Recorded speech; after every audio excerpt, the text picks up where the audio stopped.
Good evening, and welcome to Tinker Tailor Solder Fry here on the mighty Loading Ready Run Video Entertainment Network. My name's Ian Horner, and I will be guiding you today through the continued construction of this, our open DSKY, spelled DSKY, just so you know what the heck I'm saying, replica of an Apollo guidance computer. We've gone through a good chunk of it last time on the program. We managed to get almost all of the resistors, if not all the resistors, onto the board. And yeah, we'll be continuing on working on that. But before I do anything else, I should let you guys know that we've got Beej running the board today, and Corey is on camera.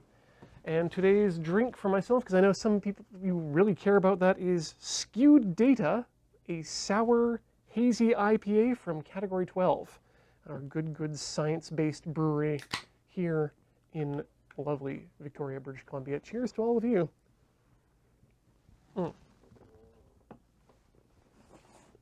Sour and bitter. All the flavors that children like. Okay, so we've got our... Kids love beer. They sure do, don't they? Yep. It's their beverage of choice. They like hoppy. Hoppy, for those of you not aware, is a Japanese beverage that tastes like hopped malt beverage.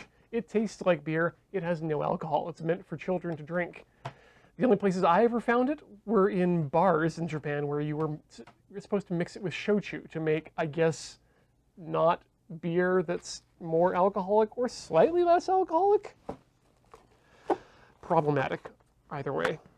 Okay, we got our Chinese Duracells, which I'm excited to get in there. There's our 3D printed cover, some bubble wrap, which we might still need. Here's our stickers. Here's our pad of fun. Bags and bags of things that we're going. I forgot a thing at home. Is it your soldering iron? It is not my soldering iron. Thank Christ. But it is the pins. Oh, the pins. Now I might be able to, depending on how far we get along today, I might be able to just work with what pins I already have on me. But I guess we'll continue on. Okay, we got two 1K ohm resistors left and two 470 ohm resistors. I don't think we actually need those. I think we were completely out of that that area of construction. For those of you who are following the build along at home, last week ended with an unfortunate, well, it was kind of perfect timing, but unfortunately my soldering iron decided to not start up anymore. But that appears to have just been a firmware issue. And so the firmware has been reflashed and upgraded, and it's looking good. Arclight's some semi-joking suggestion for a future TTSF, a checklist for TTSF. Boy, that's something else we could put into our, the Trello? I was going to say the show intro. Oh, yeah. Checking off the things. Do you, did you test your soldering iron to ensure that the firmware was working properly? If by turning it on, then yes. That's exactly what I meant and nothing else. I haven't calibrated it yet, but I'm assuming that the built-in calibration should suffice for what we're doing today. All right, let's get out our solder as well. Most of this stuff just actually ends up living in my saddleback bag because I use the bag that I made on this program to do most of my day-to-day bag needs. I doubt we'll be making too many trips with this guidance computer once it's up and running, but sometimes our projects are useful. Right.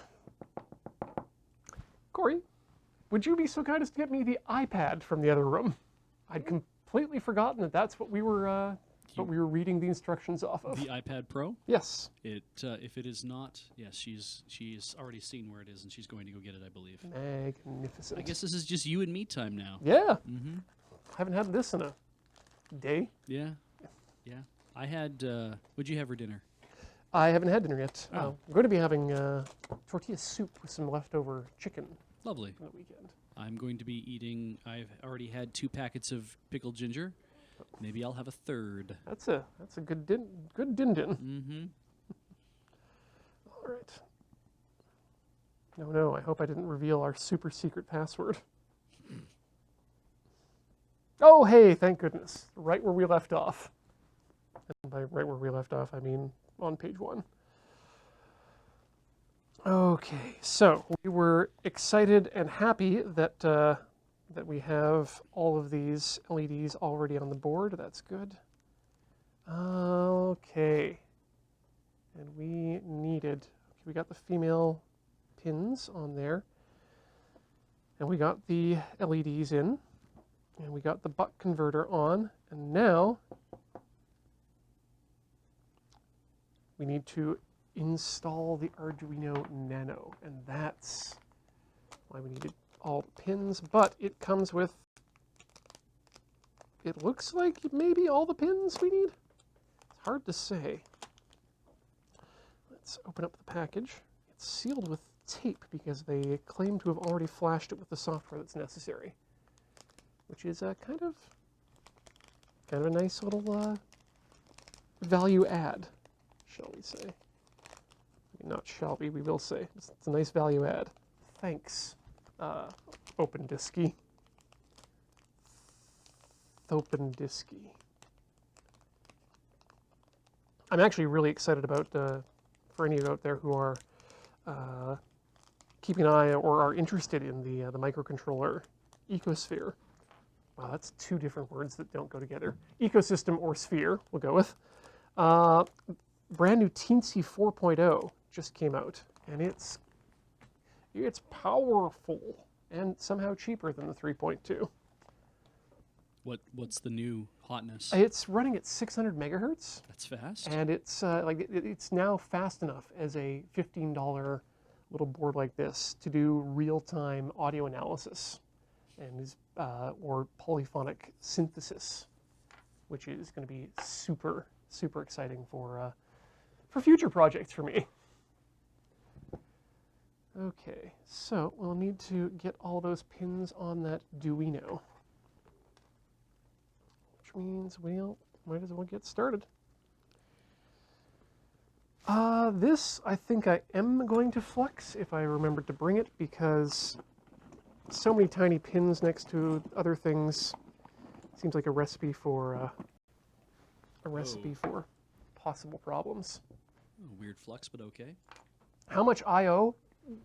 Oodles and oodles of I/O on that TNC4 in interesting capacities. It's got as many pinouts as this thing does, which is to say, more than I can count without using fingers or actually counting. Okay, well, no, what's the word for the number of things you can count by just looking at it and not thinking? Like, and how many can you count up to that point? I don't know, more than I can count by grouping. Like, I don't really like. You make a good point, but More numbers than fingers I have plus 1. More than I can count without using my fingers or counting. I know, that did kind of sound stupid. Yeah, it's usually around 4. Thank you, Lathos. And I wanted to say, like, this is more than 10, but it's fewer than 20? Yeah. Yeah. Well, let me see, how many is this on each side? Oh, wait, is that... No, it's not numbered. Yeah, 1, 2, 3, 4, 5, 6, 7, 8, 9, 10, 11, 12, 13, 14, 15. Okay. That's a good number. 15. What was I saying? Right, got a bunch of pins, a bunch of digital, bunch of analog. But interestingly, it's also got some pads on the bottom of it too, including two USB buses. One of which is a USB 2 that runs at the full 480 megabits per second. So it's real good. I'm excited. Oh God, Ian, there is a word for what you were talking about. Is there? Subitizing. Subitizing. Subitizing is the rapid, accurate, and confident judgments of numbers performed for small numbers of items. It was termed in 1949 as derived from the Latin adjective subitus, meaning sudden. Captures a feeling of immediately knowing how many items lie within the visual scene when the number of items present falls within the subitizing range. The larger you get, it turns into estimating because you can't actually be confident about how many you're seeing. Right. That's so cool. Thank you, Subitizing. Lathos. Yeah, thanks. I've learned a new word today. Huh. This socket is not a switch, is it? No, it's live. Okay. So something should be happening. Yes, it should. Hmm. Do you want to? I can go get a hairdryer. We can plug it in and see if it works. That's like every Albertan morning. Why isn't the fucking car starting? We'll go get a hairdryer and see if the plug worked. I don't think I have anything else in here that does do power, so that might... All right, I'll see if I can find something. Yeah, we might need a laptop here too, because I might need to troubleshoot my soldering iron. I'm disappointed.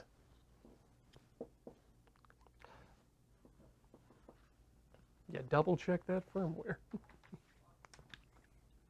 You're not that wrong, 62 MG Cobra.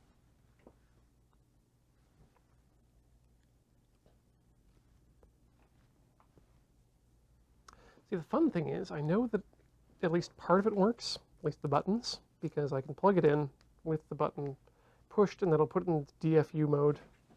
And the DFU mode is 3.45. If it lights up, it's got power, right? Yeah, exactly. That's how power works. Okay, it's getting power. So that's unfortunate.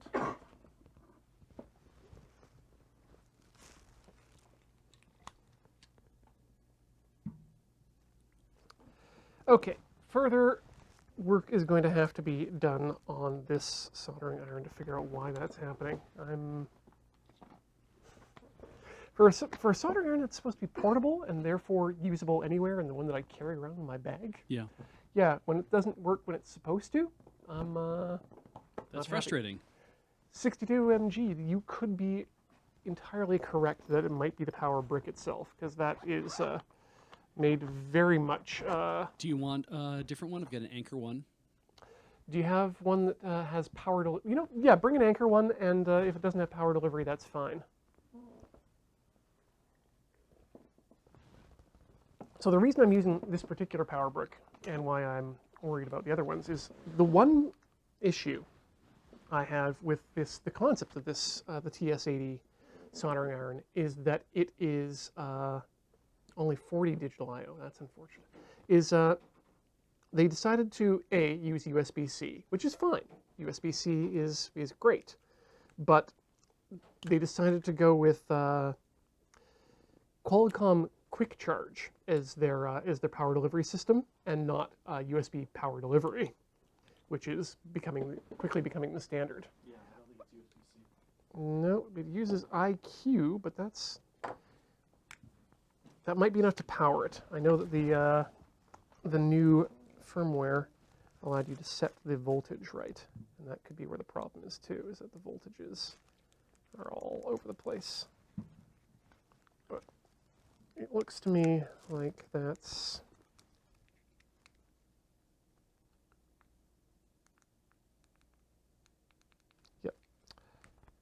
Yep, we won't be using the TS80 today. But that's okay, we have backup dumb soldering irons, which is good. They don't require any... Well, I mean, they require me to be paying attention. Other than that, they don't require much smarts. One cable provides the in, one cable provides the out. And what happens to the electricity, you ask? It gets turned into heat.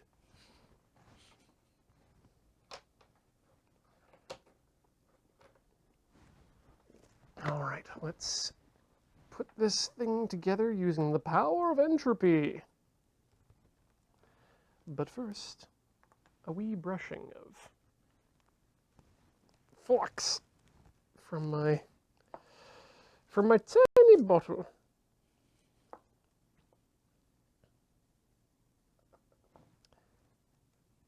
I should probably label this so nobody thinks that it's spirit gum or spirit gum remover.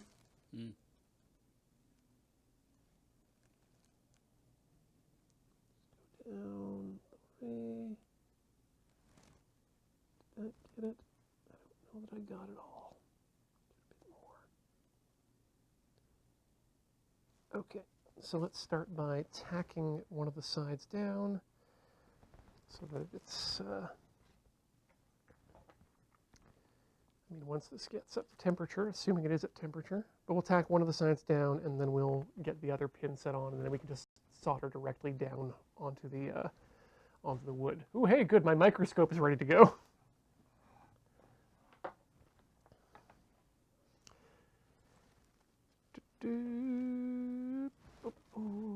Okay, are we we are Bernie.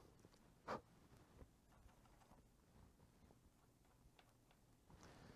right, heat up the pin and the pad. 1, 2, 3. Add some solder. Add a bit more solder. Come on, get in there. Okay, well, it's tacked in. That's good. That's enough. Then we can get a second one here.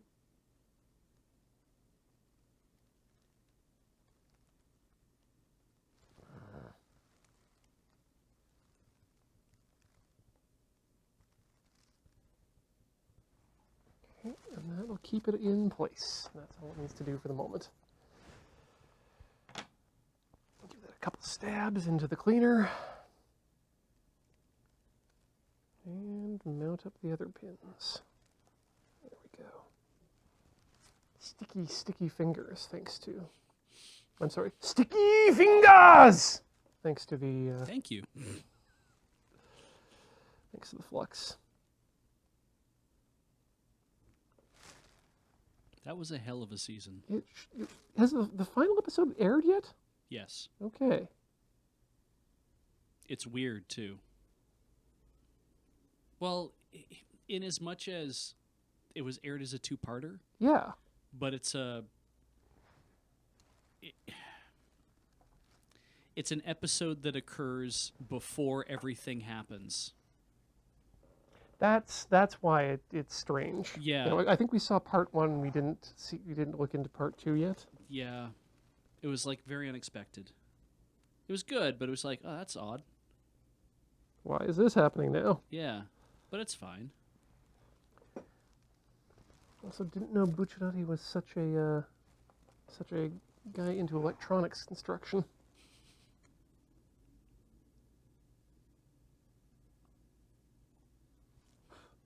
All right, those are some good-looking welds.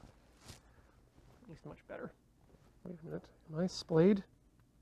I'm a little splayed. Oh no! That won't do. That will not do. No. God damn it. I'm just going to go wide while you fix this issue. Yeah, that's probably a good plan.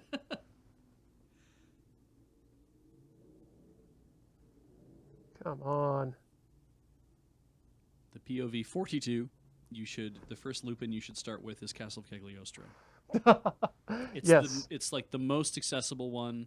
It's a lot of fun. Yep. If you like Cagliostro, then there's other Lupins that you'll also like. If you don't like Cagliostro, you probably aren't going to like Lupin. Best Miyazaki film. Do at me. Now, if they saw Cagliostro and really enjoyed it, do you just stay in the movies? I would say at that point, what you probably want to do is jump right to second series. Like at that point, you're going to have more than enough Lupin to go around for a while. Or you could get into the modern, I think, Blue Jacket would probably be good as well.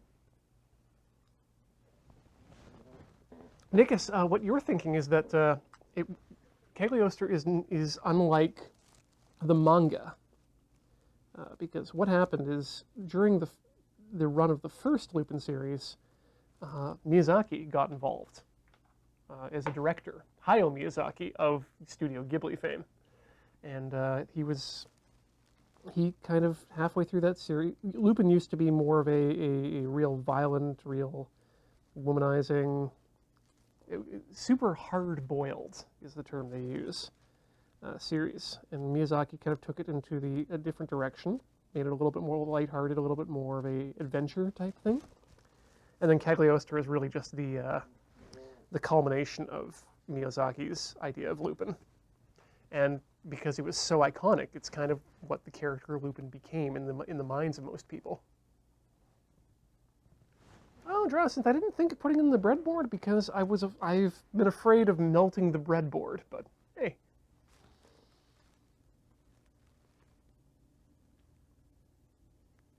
We seem to be succeeding anyway. It's really weird watching you put 2 sticks on something and then watching one just disappear. Yeah, just as I push that stick into the... Yeah, it's just like, it's going nowhere. And now for a little magic, I'll make this lead disappear.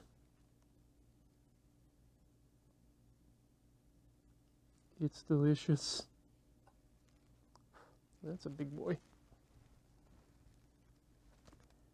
A thick blobby boy. I need to not do it from that direction because fine. Ruin the camera. No, we have other cameras. Yeah. But that's just, that's just me styling on things when I give it the background. What's this show? Get in there. Okay, good. So I don't know if this is a new car phenomenon that's been going on, but I've been playing a lot of Mahjong since our last AFK here on Loading Ready Run. And I've been playing it a lot at home as well. And I've been getting a lot of people mentioning at me that they've been playing Mahjong too. And then starting to see other people who aren't even within the fan sphere also say that they're playing more Mahjong. So I'm wondering if we were in any way influential.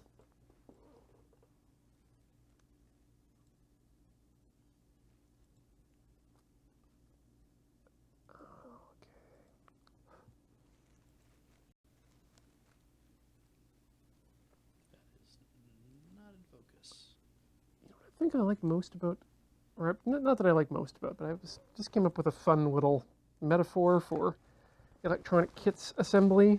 I think I want to share it. It's like assembling IKEA furniture, but you're more likely to be injured.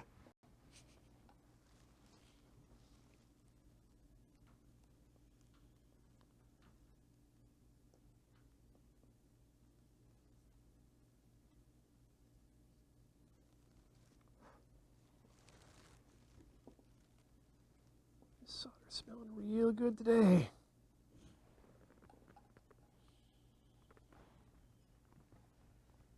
Okay.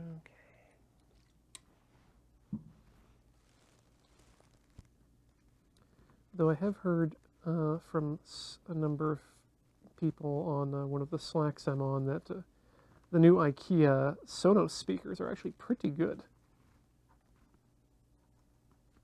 I hadn't heard about this product. Yeah, it's Sonos partnered with IKEA to make a bookshelf speaker, which looks kind of like a double thick hardcover book in that size. Mm-hmm. And it's Wi-Fi based and Bluetooth as well.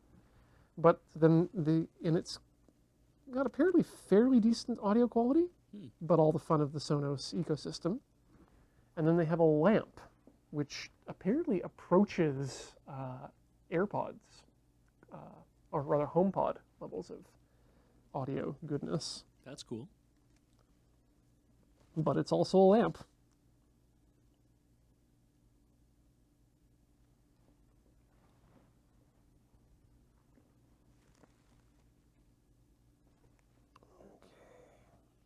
So is the solder just like dripping down inside to the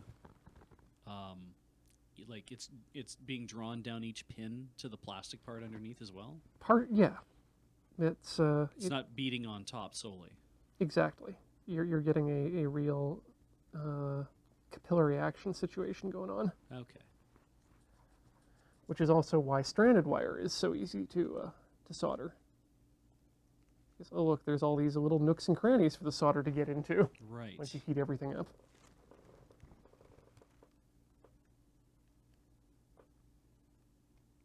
And the solder likes to stick to metal too, which is what the flex is actually for. It's not so much a like a sticky or magic fluid. It's cleaning. It's it's dressing it's etching the metal kind of. Yeah. Yeah.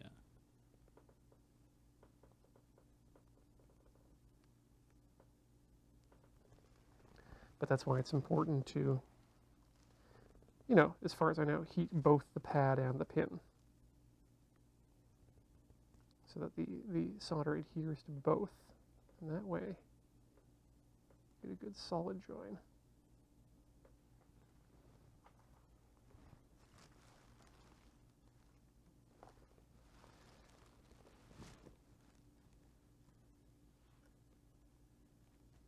You know, I think I might be getting not half bad at this too. Yeah, it looks really good. I mean, you're getting lots of practice. Mm-hmm. Okay. Just, you know what I really want, and it would be a terrible idea for the stream, but just a ticking grandfather clock in the background.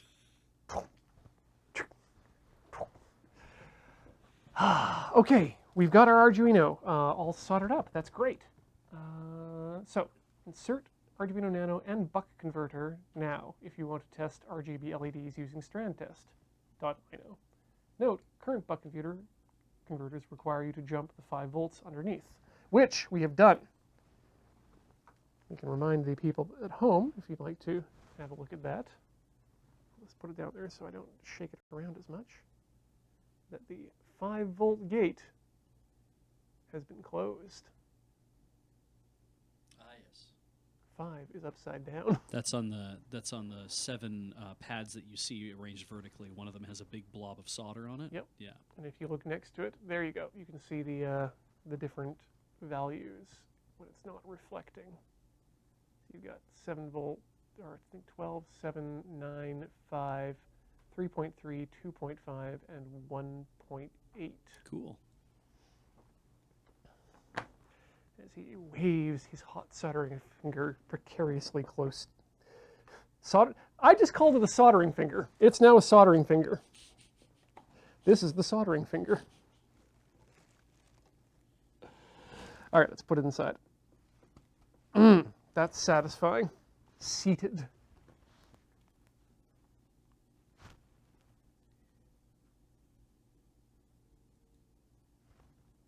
If you wish to test. First, you must invent the universe. Yeah. Well, do we just plug it in? Is that what we do? There are no instructions on the instructions on how to test it. So, oh wait, there we go. Insert solder, and then all 13 lighted buttons. Make sure the red dots cathode are on the outside. Once the buttons inserted, power up the Arduino. Okay, so we'll do that once we've got the buttons installed, which are coming right up. Oh, these look so good. We'll need you later, I'm sure. All righty. Insert all 13 LED push buttons, making sure that all the red dots are on the left side.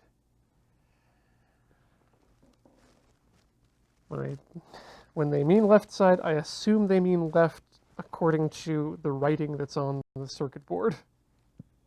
Oh yeah, that would make sense. Huh. No, I hope that's what they mean. Yeah, but that makes sense to me. Yeah, it makes sense to me too, because I came up with it. Yeah. I hope it's not a case of, oh wow, why the hell did you think that? Like, do they have an orientation that they show you on the image that's like, this is the way this thing... Oh, actually, yes, they do. It's perfect. Burp. Burp. Your microphone has found its way back inside your ear.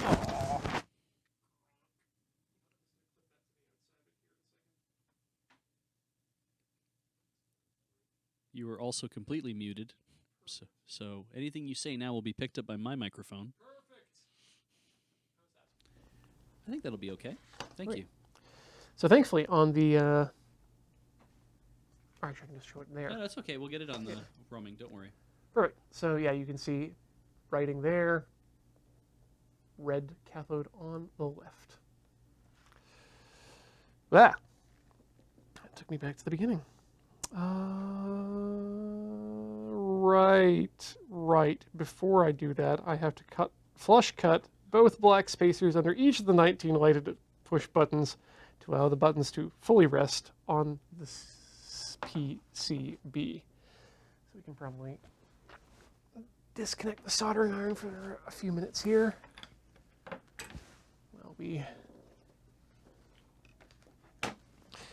This is something I will not be using my God hand nippers on. We'll just use the El Cheapo stuff.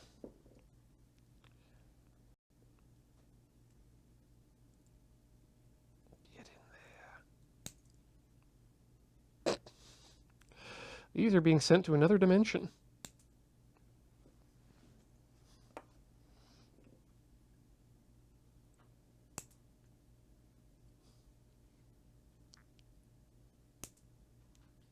I honestly think they're hitting the ceiling. Okay, that's fair.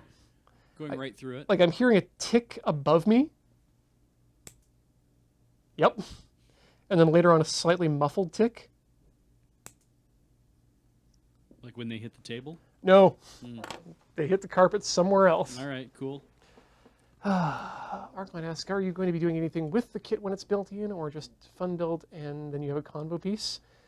I'm not sure what we're going to do with it. I will play around with it a bit. Maybe we'll use it out in the woods or use it for GPS or something. I'd like to see what it's capable of doing. But if nothing else, it'll probably sit on the set here as a nice piece of set dressing.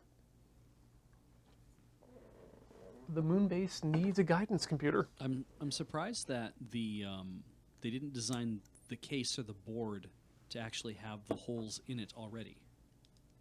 That you have to cut these off. I mean, everything that you do to the board is extra dollars that you have to spend, I believe. Oh, okay. And yeah, I guess then it makes it cheaper to just be like, we didn't have to drill stuff. It keeps the cost down. All you have to do is cut the stuff off. Do this. You can do that. That's 13 LEDs. Yeah. If you've made it this far in the instructions, you should have no problem doing this. That said, I am super paranoid every time I do this that I'm just going to snip off one of the wires.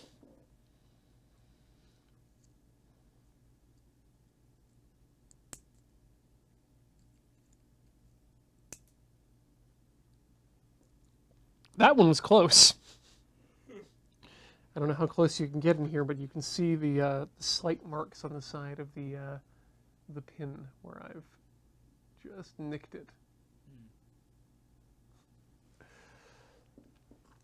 It's just more surface area to grab onto. Yeah. Whee! Wow, they're going on an adventure, aren't they?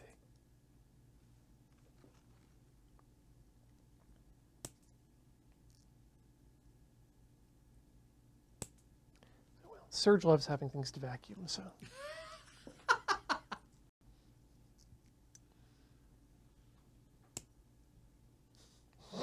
That one was disappointing. Also, not as flush as I'd like it to be. There we go, that's flusher.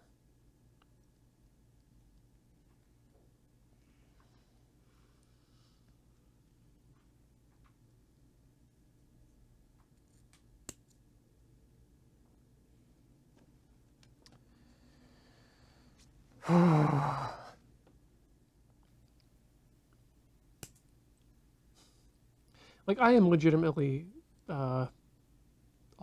worried that I'm going to snip a wire every time, and I've got a number of these to go.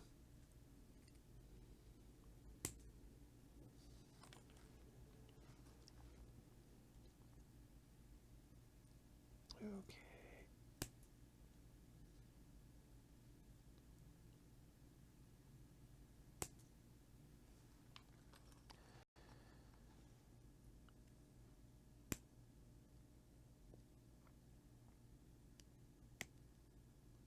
So there's a new keyboard Kickstarter that's going on as well right now.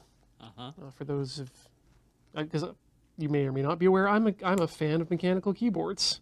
I have a small collection. I think it's still under 10, but it might be getting close. Jesus. But these are the new ones. Our new switch from... I can't remember. There's... dang it. It'll come to me. It'll come to me. Oh, Input Club. That's the name of the group. Do they have T-shirts? They should. Yeah. But they're Hall effect sensor keyboard, or that's one of them. The other one is a different kind of bucking system. That was the precursor to the bucking spring mechanism, and it's it's tempting. But Kickstarters are always very long and expensive for Canadians.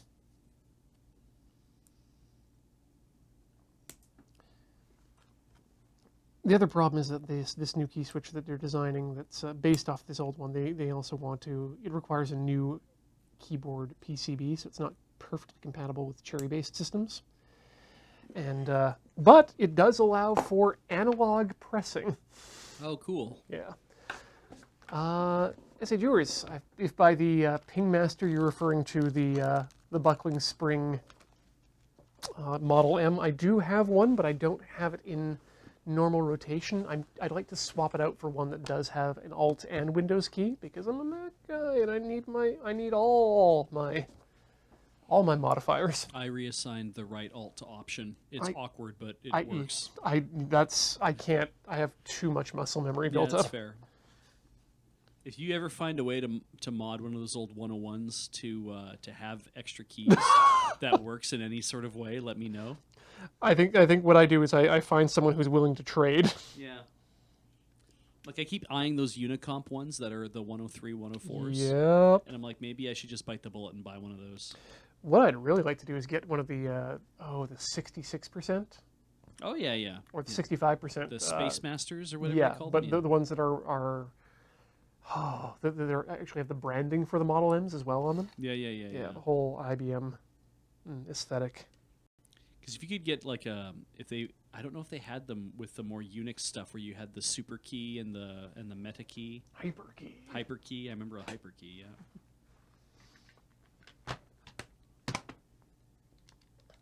Oh no, it was a Japanese keyboard by IBM with a beeper. Wow. I will need to look that up.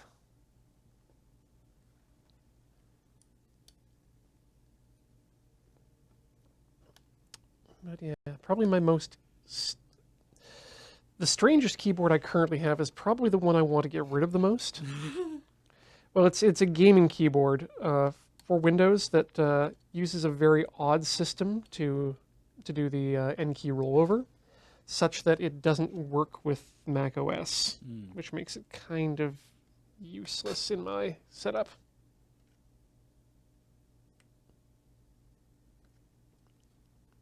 Okay, I think these are supposed to be going through the holes more than they are, so I'm just trying to nudge things into position with a little spudger or something. Something small that can get in there. Oh, my eyes aren't what they used to be.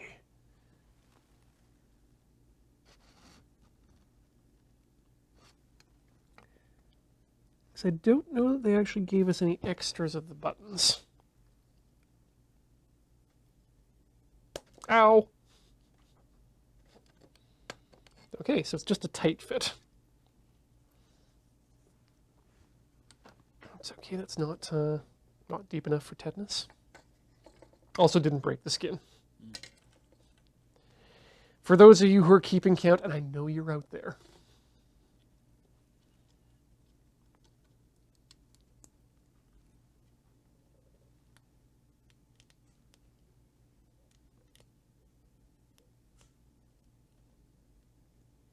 get in the holes. Yes. Nice and flat. Apparently we should be able to test these once we've actually got them all inserted. Richards, yeah, no, it did. I did end up drawing some blood. I think we've just healed on that. I was just thinking the other day when I got back home from that stream that I think I might be the person who's bled the most on stream here at Loading Ready Run. Which is a dubious honor, but I'll take it.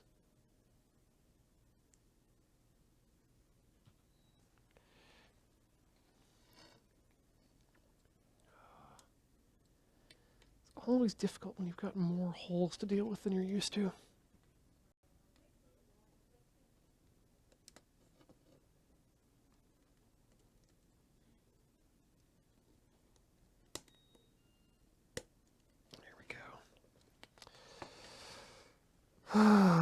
Harrowing.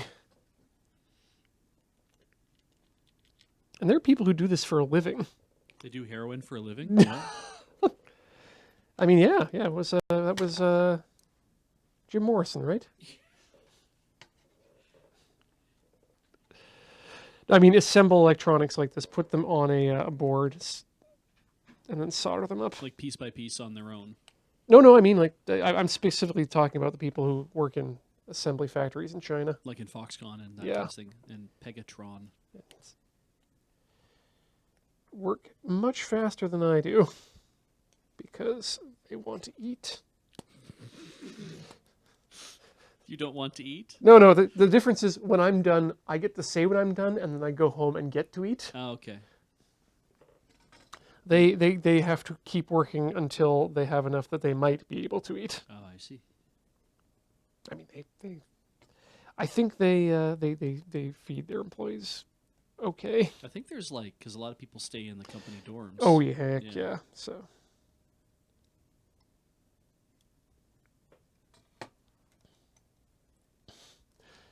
There's something let's not have here at Loading Ready Run, company dorms. I was hoping if I ever won the lottery, I would set that up. Just buy a bank of townhouses and just say to everybody, it's like, if you work here, then you can live here. See, that's the difference. Can. Yeah. You don't have to, you just can. It's going to be real cheap rent. You don't have to go home unless you're staying here.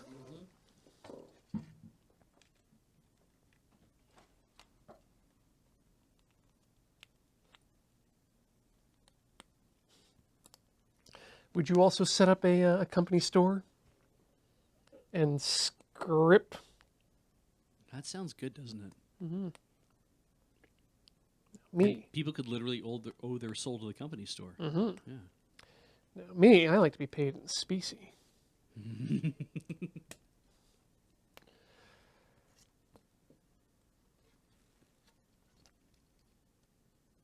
Gotta make sure these are all good and flat.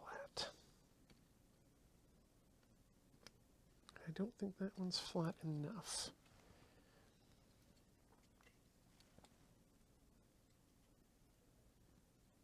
See, I could turbo through this, but this is a project that's that went in. That scared the hell out of me.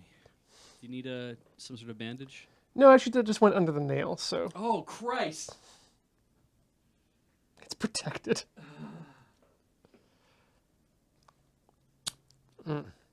Fun. But I do think I want to see if I can file that down a bit. I think I've got a file here. Yes, I do. Good. Several.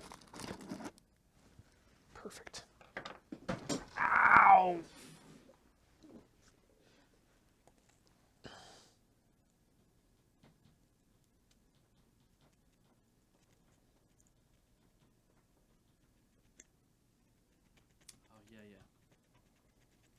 Right, that good filing action.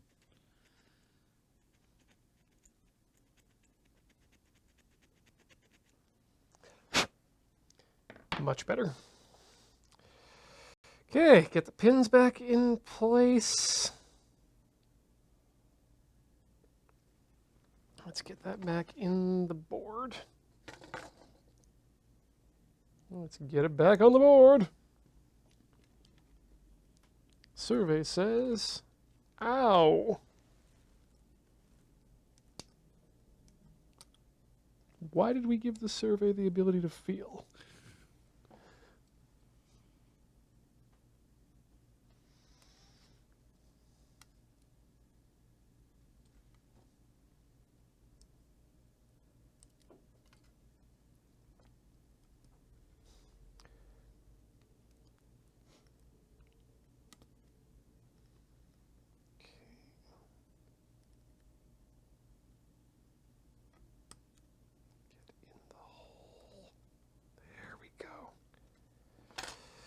Those fingers out of the way, and through we go.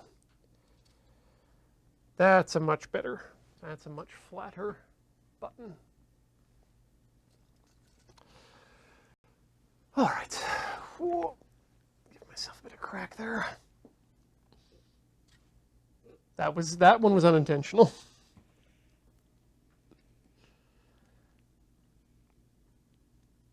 Yep. Oh no. Everything's fine. Everything's fine. Just bent the cathode. I bent my cathode.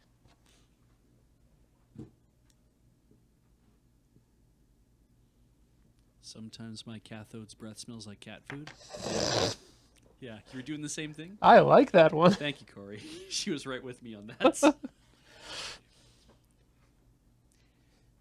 My cathode's breath smells like cathode food. Yeah, that's right. Okay. Would also accept my cat's breath smells like cathode. Yeah. Cath food. Okay, Arclight. All right. Cath food.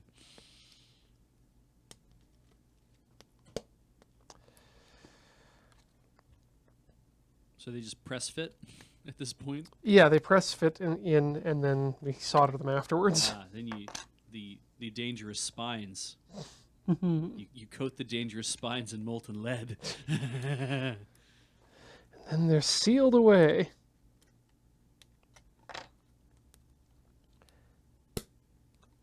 Ooh, that one went in all at once.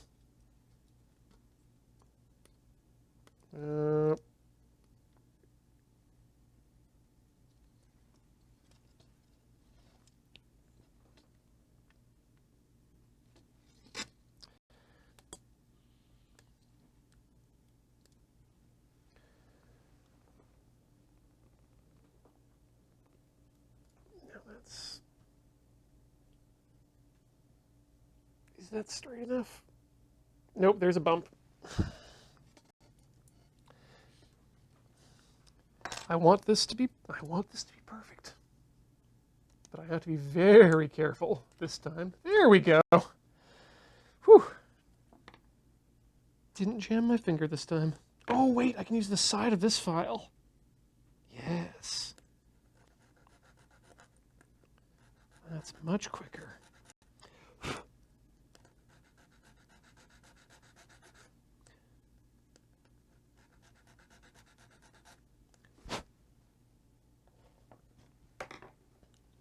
Use the correct tool for the job. Oh, there's a bit more that needs to... Wow, that's a bunch more that needs to come off.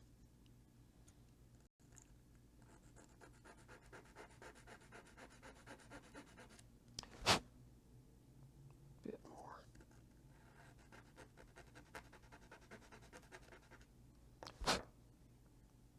Much better. Oh...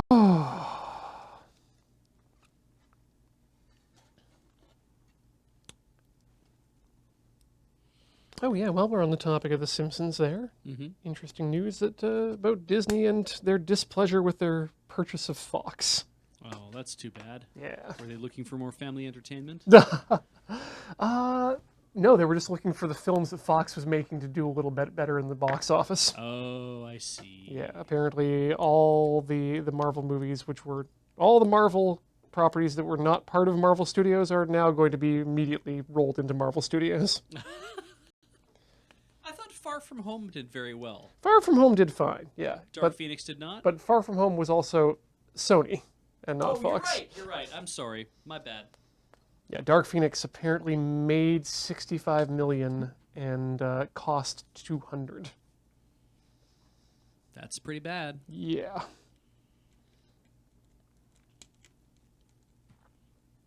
But unfortunately, it also means that they're cutting. They're basically canceling everything that Fox had on Slate going forward, and which unfortunately also means everything that Fox Searchlight did and had on Slate.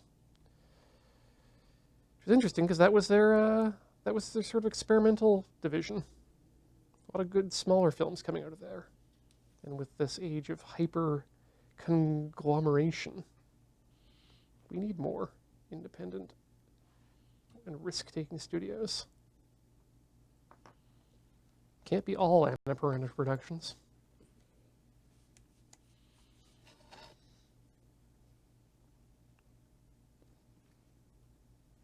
Is that going into the hole? It is going into the hole. Perfect. It didn't before. Now it is. Oh, right. Let's get in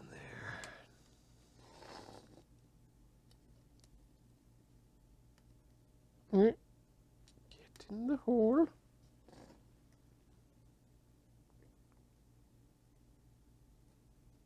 Become in hold. Get.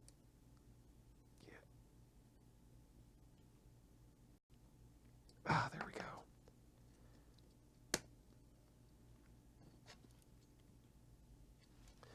Slowly but surely figuring it out.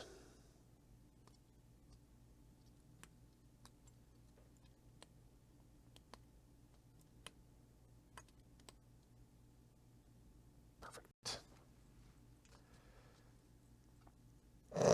Hyper-conglomeration. I feel like we have a word for that, and it starts with an N and ends in... It starts with an M and ends in monopoly. So, Momonopoly. Momonopoly. That's a...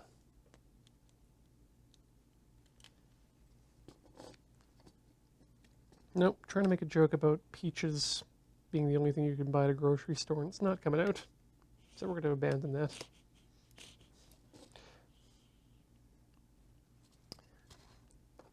Because Momo is the Japanese word for peach. And now you know.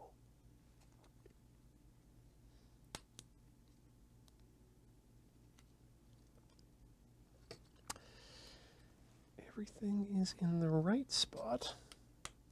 There we go. Just needs some force.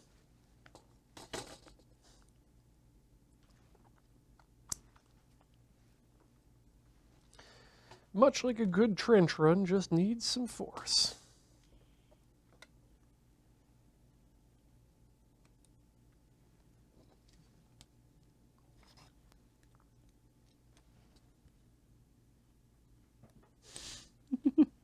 I saw the red dot on the side of this particular button, and for half a second thought to myself, oh God, why am I bleeding on the buttons? But no, that's paint. That's supposed to be there. Ow. Oh, and I missed a hole on the other side. Damn it. These things are extremely fiddly. But when you're trying to line up 6 pins, it's a bit of an effort. It's a bit of an effort, a bit of a dance.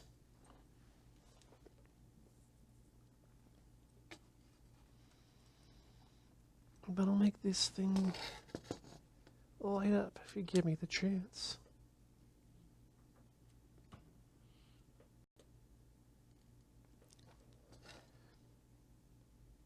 You ever just be sitting at work and like want to pull out your spare like stray beard hairs? No? No, you're not like just sitting there at your desk and be like, oh, that hair shouldn't be there. I should pull that away.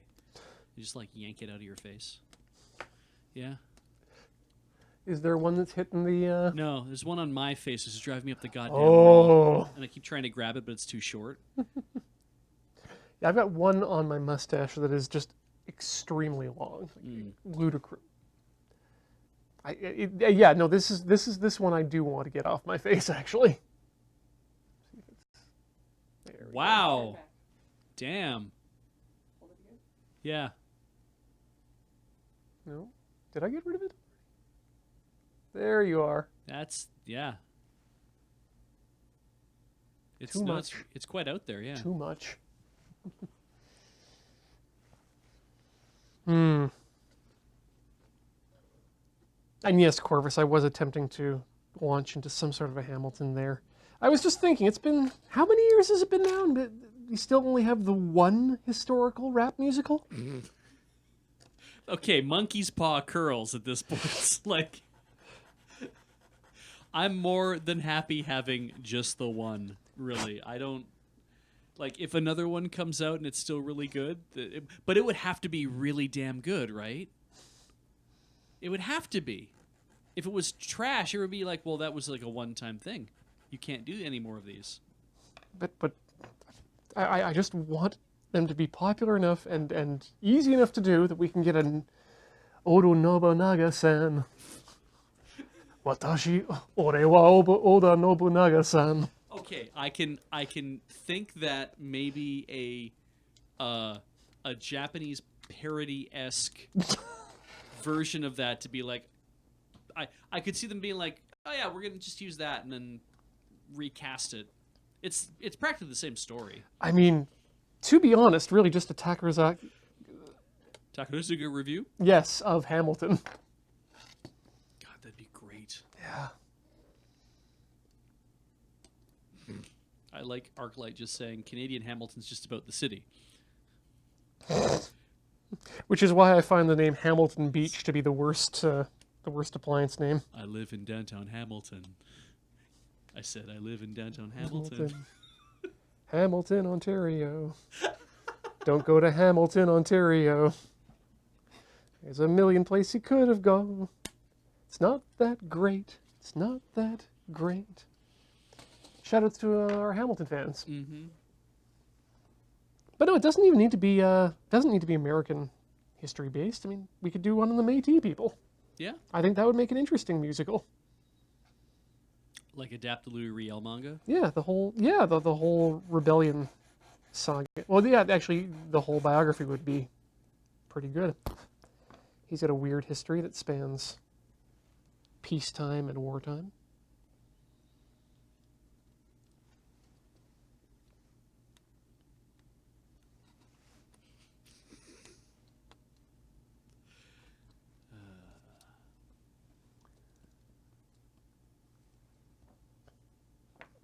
Yeah, the history of the Acadians would also be a very fascinating. This like exodus they make down to Louisiana. So just Prince of Egypt, but with a drawl. Mm-hmm.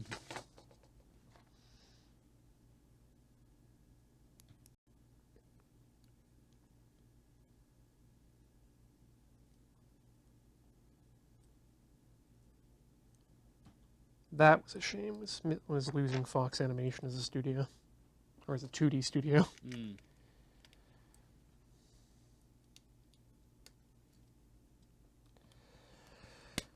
There we go. That one's in there.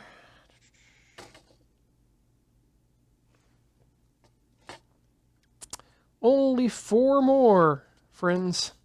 We're almost there. Before we can test a thing. Before we can machen the blinking lights.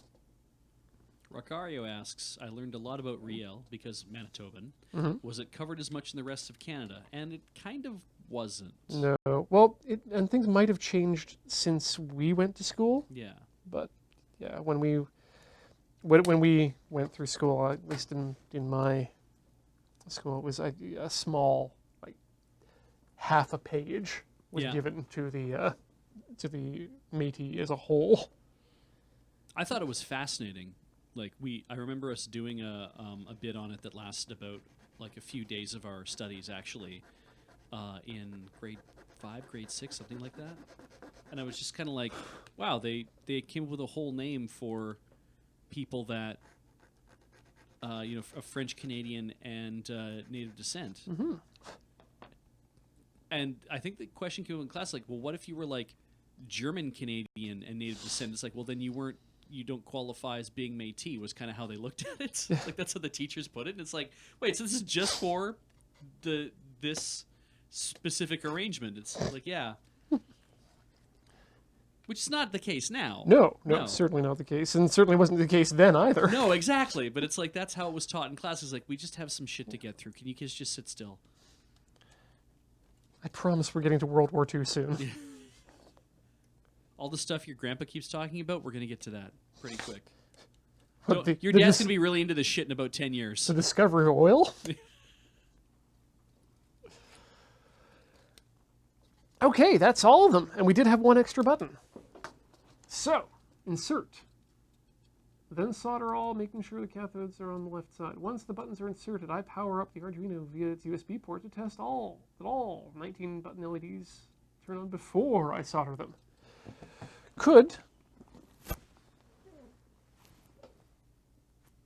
I even do that?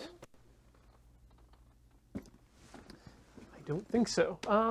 Could you procure for me a USB? Nope, I don't need that. I have my own. Well, fine then. Haha. Ooh, that's a good soft cable. That's been gummed up in transport somehow. Did you want to? You're probably fine.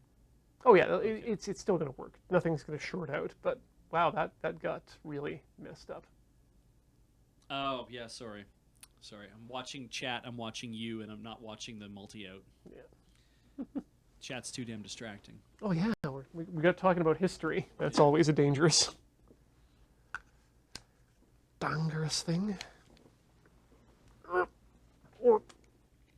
Okay, are we ready to make some lights? Yeah. Please Yay. don't fuck up. All right.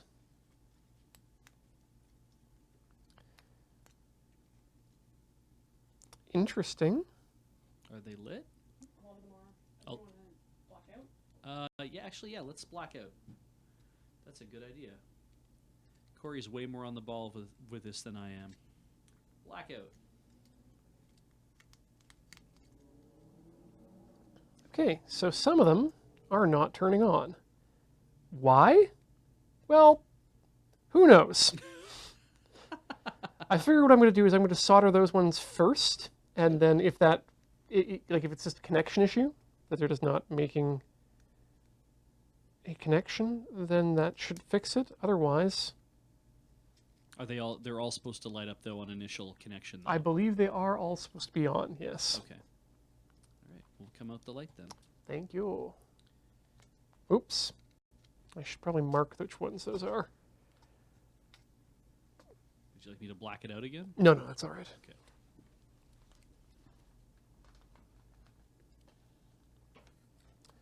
I'll just give them a light. Dusting of graphite.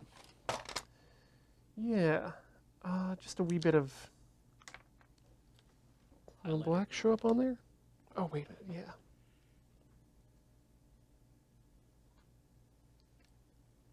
yeah. Okay, that one. I'm just marking the resistors.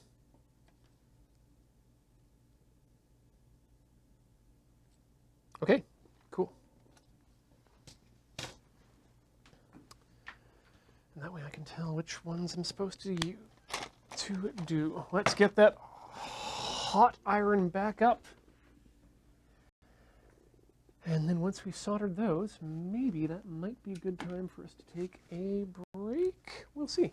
We'll see. I'm going to take a short break.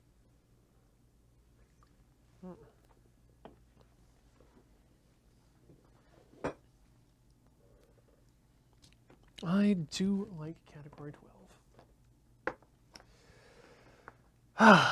Okay. Maybe this is going to be a little less reliable than a genuine article. Yeah, we're not working to NASA spec here tonight.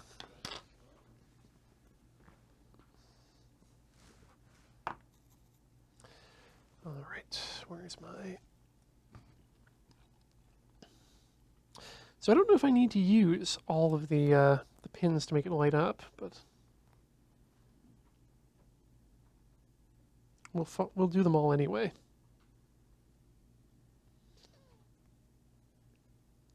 Well, let's start with this one. Are we good to go? We are good to go.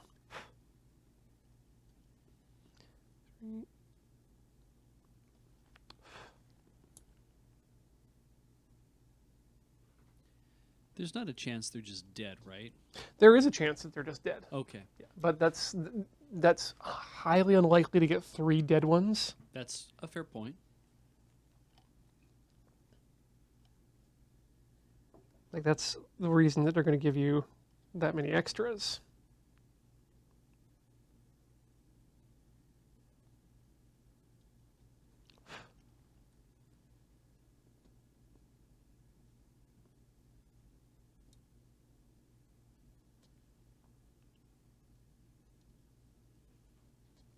There we go. You know what? I'm just going to I'm going to test them as I go. If it doesn't work after this, then I know that we might want to check the other ones. Which does mean unplugging the soldering iron for a second, but it heats up pretty quickly, so I'm not too concerned.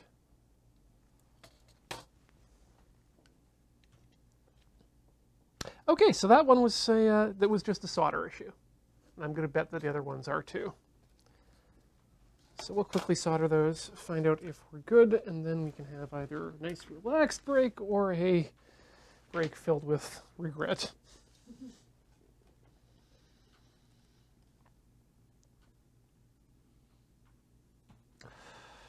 Didn't lose much heat there, thankfully.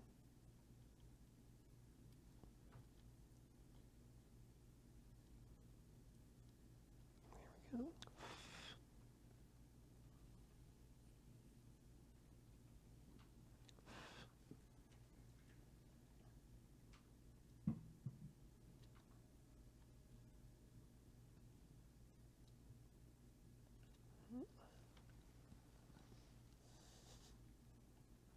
I do love this soldering shot, to be honest. I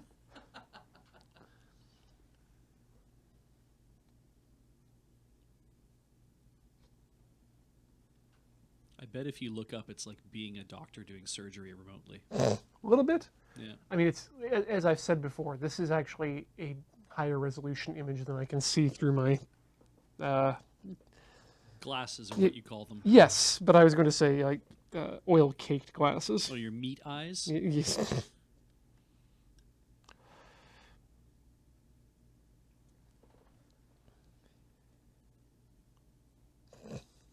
Well, Nicholas, what do your meat eyes tell you? Can we change that line? I don't think that really scans.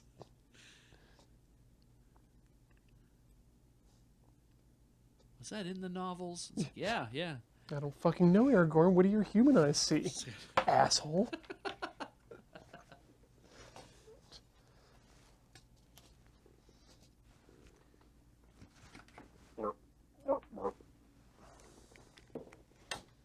Okay, I think...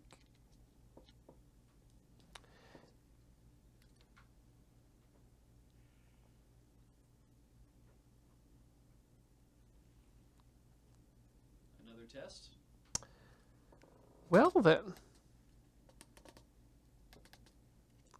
That's not good.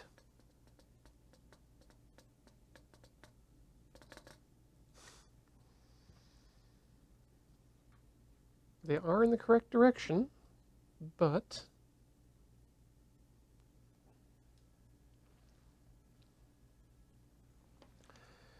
Let's see here. I'm going to do a quick probe on them, see if they're being supplied with power. And then we'll see about maybe... Yeah, I don't know what to do with about that. Now, I did solder the right ones, right? Yes, I did. Are they still live? They are. They have to be, yeah. Yeah, to check them. Okay. We're looking at voltage. We are looking at not micro. That's amperage. That's voltage. Ungrounded. Good. 200. Should be good. I think it's across there.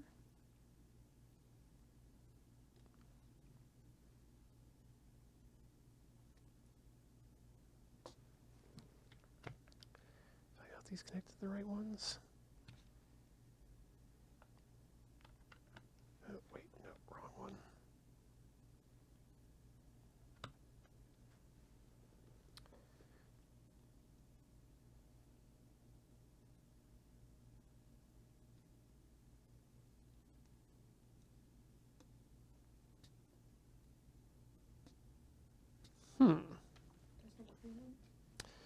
That's a good idea. Let's test a working one.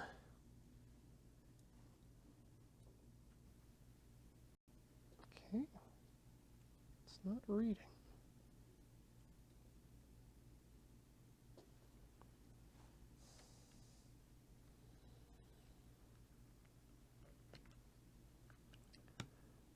I might be on the wrong.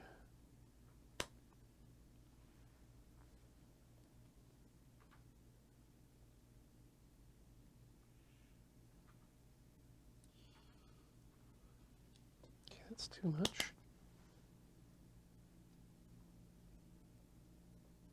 Okay, 2 volts there on a working one. Good. Interesting.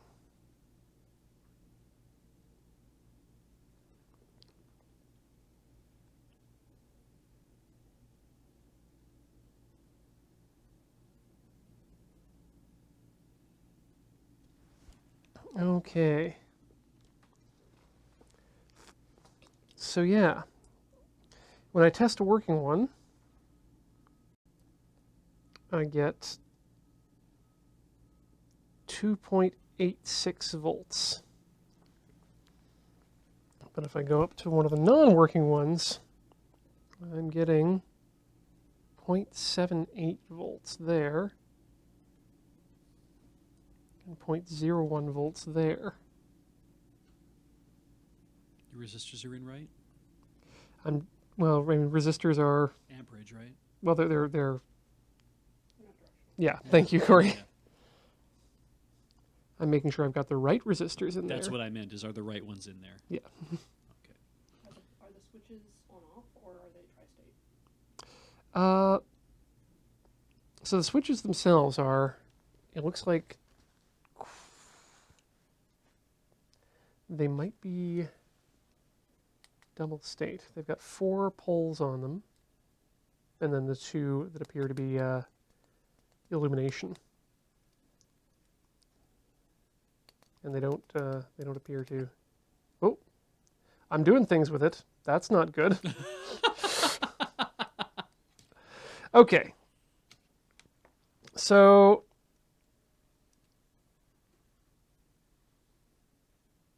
gonna have to desolder these anyway. Are the resistors backwards? I don't. Now, I've said this many times before, but please someone correct me if I'm actually wrong. I do believe that most resistors are non-directional. Yeah, I think it's only diodes that are directional, That's right? what I've been saying. Yeah. Diodes, capacitors, LEDs. Yeah, Oh, yeah, okay, that's fair. but resistors are just resisting. Well, I mean, the first thing to do is going to be to desolder one of these, and then see if we can get the other, or just swap out one of the known working ones. Could be bad resistors. That's an interesting one as well. I could check that. I mean, if they are. Still, resistors, if they're faulty, shouldn't send out more than they should, right? Right?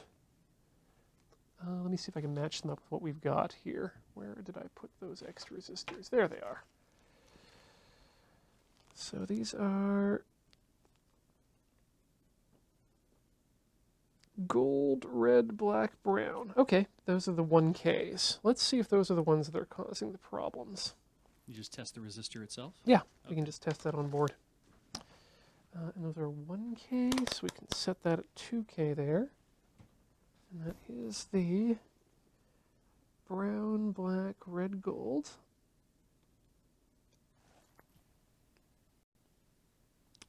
.844 versus 86.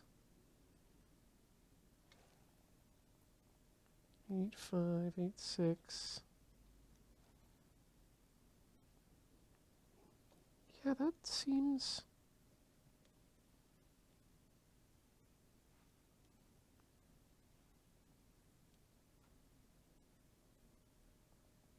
Okay, and what about the other one?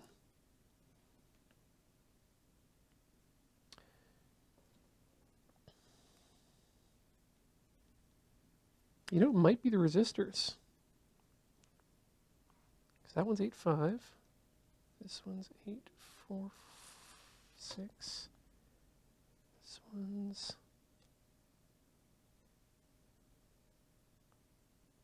8.4. 0.84. And then no, that's 8.4. Okay, so yeah, just doing the measurement several times tells me that it's probably fine. This one's a little bit more, but that's not the issue. What are your resistance values? 0.46. Okay. Wait.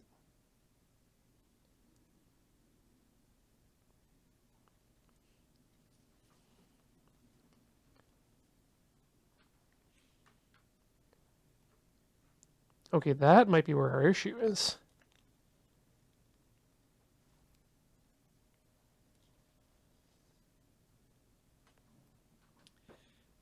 So Aha! I think that might be where our issue is. is that it's the other resistor? Yeah, the other resistors are giving us a or smack dab. Let me just bring up. Oh, you can see it on top. Yeah. Sorry. So yeah, these. If I go one to the left here, that should be 0.4, or it should be reading 0.46. This one reads 0.3. And this one reads 0.36. Do you remember which one that didn't light before? What its reading is now? Yeah, I can check that. 0.844. And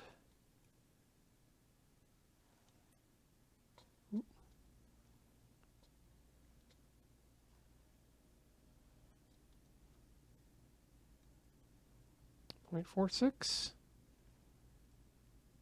0.46, yep. And ironically, those are the resistors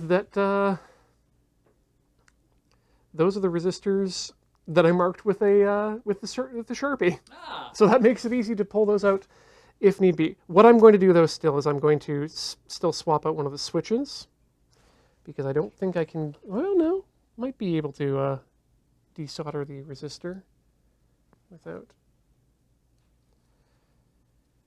having to get in there. Well, it's 6:30. Did you Yeah. want to just break for a minute? Yeah, this seems like a good time for us to have a break. We'll figure out our mission plan, and we'll continue on with this assembly. Don't go away. Back to Tinker Tailor's Solder Fry, where today we are continuing our assemblage of the Open DSKY replica Apollo guidance computer. We're about to start putting on soldering in our LED buttons, but we've run into an issue. A couple of our resistors have turned out to be giving us less resistance than they said they would, which I'm guessing is what's causing the problem. But while I was on break, I did also come up with a way to test the LEDs themselves. I don't think it's going to work on board because the power is insufficient on board, because I did test that. But if I put my my multimeter in continuity mode, so it makes the beep sound, Yeah. it's got to pump a little power through. And it turns out it's just enough power, boop, boop, Let me see here. to very slightly light up one of those LEDs. Ah, cool. Now, as you can see, if I do it to one of the LEDs on board, oh, It does. Kind of doesn't want to, though, does it? Yeah. So there might actually be a problem. Oh, no, wait, that's one of the problems. LEDs. No, it isn't. It's the next one over. So, we're going to have to get in there and desolder a couple of these friends. But let's start by desoldering our bad resistors and see if that brings things back to life, maybe. So, let's the conscientious objectors rather than straight up resistors. I like that. Where's the off position on this? Where on this one? It's somewhere stupid. There it is. Straight left. Okay. So I haven't heated up my soldering iron, but let's do that. Let's DM I do that. And put away the 1,000 ohm resistors because we don't need those. But thankfully we have 2 extra of the 470 ohm resistors. So, should we worry that the bad resistors having burned out the LEDs? Well, I mean, if the resistor isn't the issue, then we've got to desolder them anyway because we'd have to put in new buttons, right? Right. Anyway. Do you want the tall chair? No. Okay. I did remember my desoldering braid today, so that's, it's just in the kit now, really. It's not a case of remembering it or not. So, let's get this nice and hot, and let's get pressing. Do the LEDs light up if you test them in reverse? You know, I wasn't paying attention to the polarity of them when I was testing it to begin with, so it's probably fine. It's probably fine.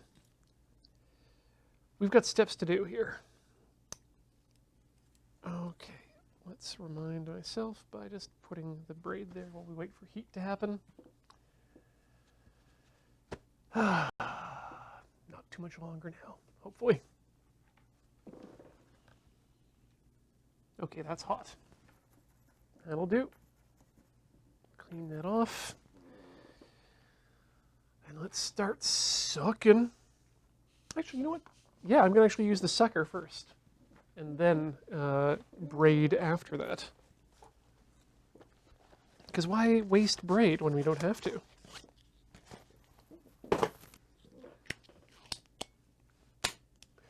Aaron, no, I do not have them in backwards. They are marked properly with a, at least they should be marked properly. If they're not properly marked, then that's no good. Also, I noticed I didn't get through a hole on one of these. That's fine. That's fine. I can do without that. Lost my place again. Right, okay, so it is that one, and it is the bottom resistor. Make it hot. Suck. Good. Good. Get it in nice and close. Make it hot. Suck. That's good. And we'll just give it a bit of braid there. Hit it with that.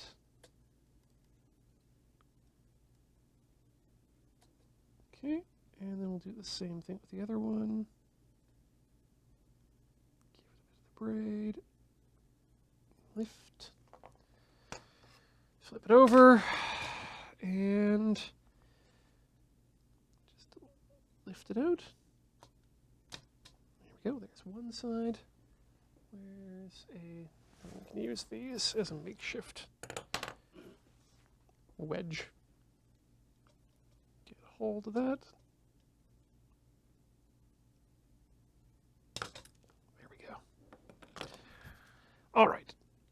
You do have a replacement part for that, correct? Yes, we do, thankfully. We were given a couple by the company. All right. You know what I'm going to do is I'm going to test them first. Oh, what a great idea.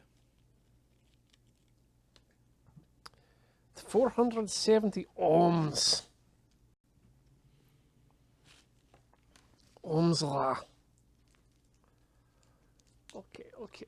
Let's just get tester in place. switch to 200 because that is number of ohms. 470 ohms. So that should be we should be at 2K on our meter. Survey says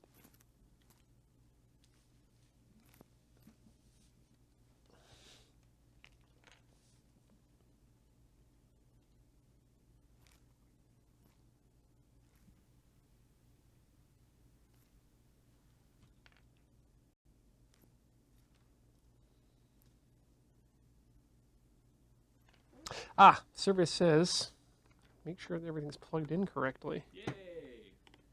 But also, oh, that's one of the, all right, we're doing those ones.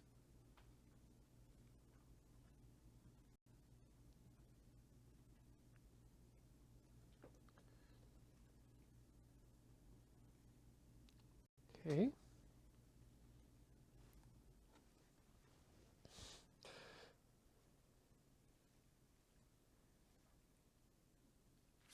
.46. That's where we want it to be. And this one is 0.46, right where it needs to be. Okay. That is good.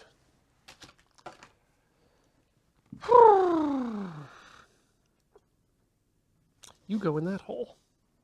I'm going to use a little bit of braid there. Just, actually, you know what? I'm going to suck those holes out.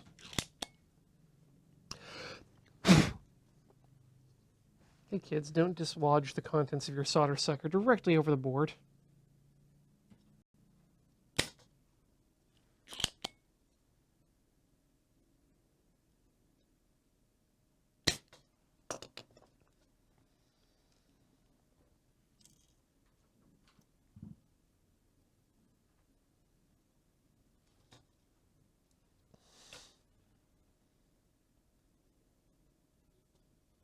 The holes aren't nearly as clean this time around, so...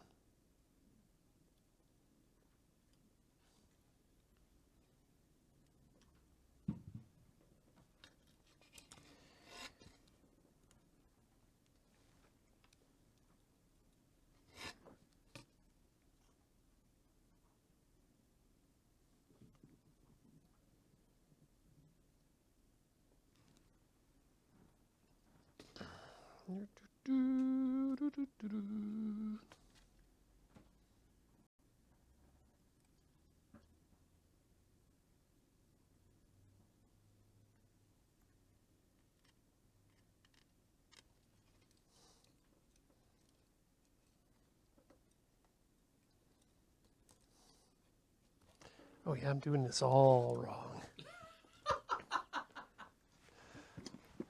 Great. NASA, if you're watching, don't.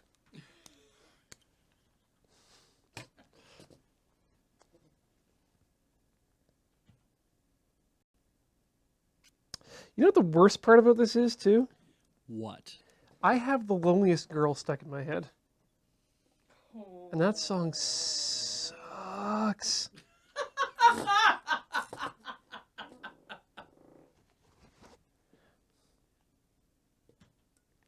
Can you really feel? Can you really feel? Can you really feel my tears and I don't cry? Can you feel my? Can you feel my tears? They won't dry. They won't dry. Mostly Can you right, feel though. my? Can you feel my Loneliest teardrops girl. of the loneliest girl? When you analyze the entire lyric, it's a very unusual sentence, Yes. which makes me believe that they are singing songs that they didn't write. Oh, Corey's got a shocked look on her face. how unheard of in the music industry. But also, I still maintain that the two of them also don't speak English as a first language. Just from there's moments of pronunciation that I'm like, I think that you are perhaps European or Russian of some sort. I think they speak Martian.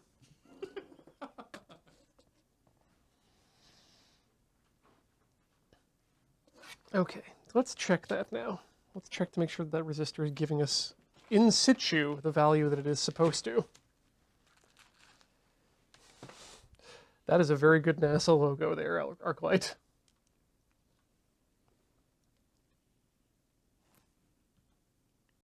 .5.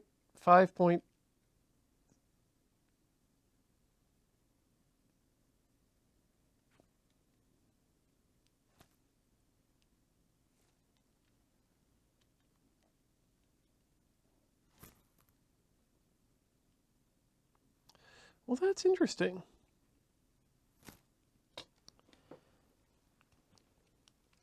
And I don't know why it would do that. It's giving me the same reading of...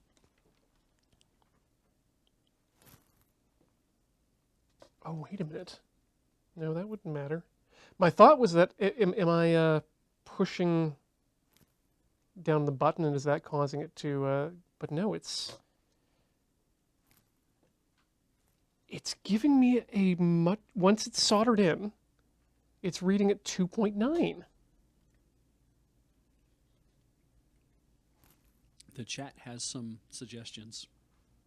Measuring resistors in circuit can lead to a lot of problems. I mean, maybe? Are they in parallel?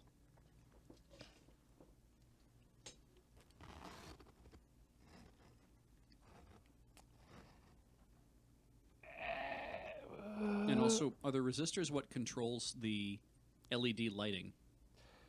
Resistors generally are what keeps LEDs from being overdriven. Okay, okay.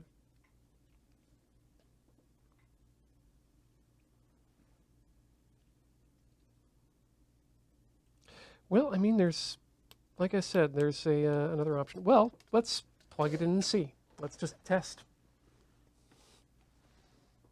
Where did that go? There it is. Connectivity test for parallelism. Yeah, I can't see if they're in parallel from there. Okay, so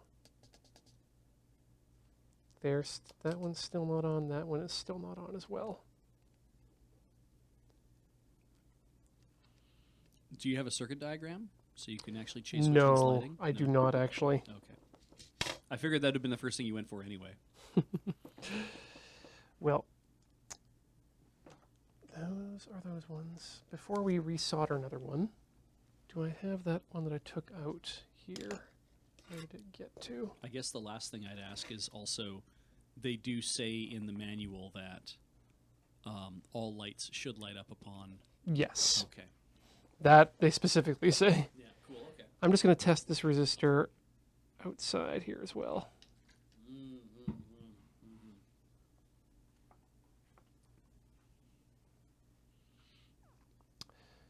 Okay, something might be up then here because, yeah, the resistor off-board is exactly the level it should be. So I'm betting that that might not be a faulty resistor.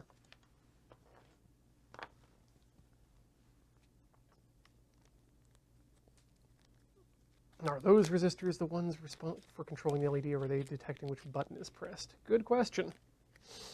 Don't know. No circuit diagram. The resistors did nothing at all. I mean, I can check continuity-wise there. Let's see here.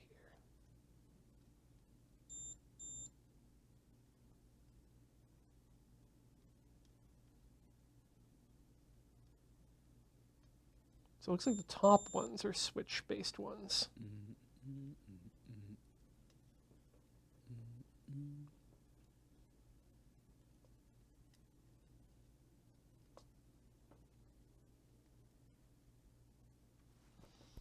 I was going to do something, and I completely forgot what it was. Desolder the switch and try the other switch. Right, that was it. Thank you, Corey. Desolder the switch and try the other switch. Because we know that one works. And we can also test the switch off of the board, too.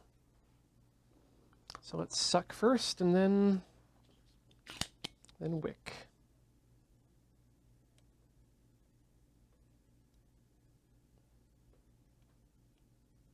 Right, need to plug that in.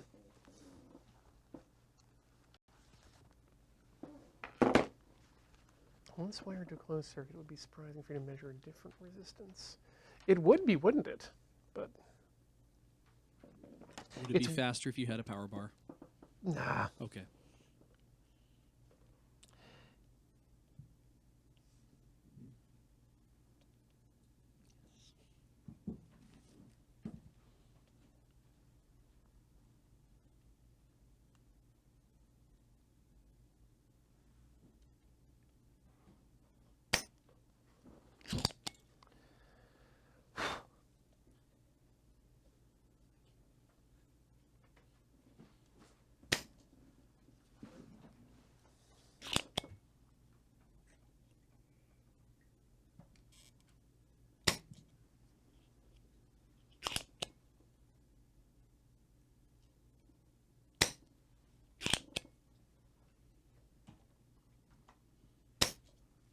I hope that's some satisfying audio content for people at home.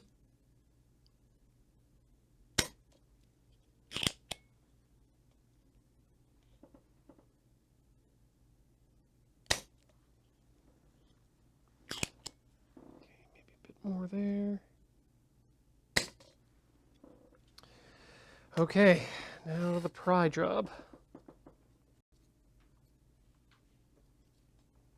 It's always my least favorite part of this, but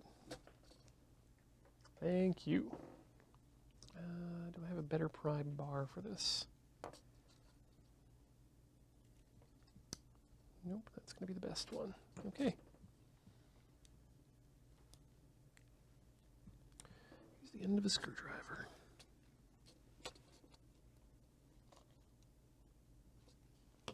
Can't get purchase, so we'll use these.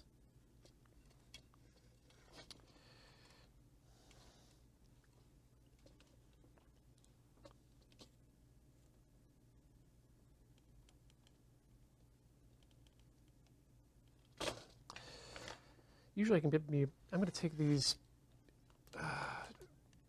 slightly fragile pieces off here while I manhandle this board.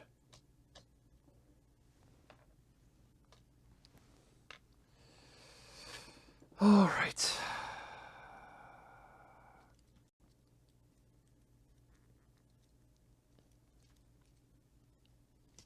If I provide pressure from this side, that'll be an easier go of it. Which one are we doing again? I always lose track. Up here.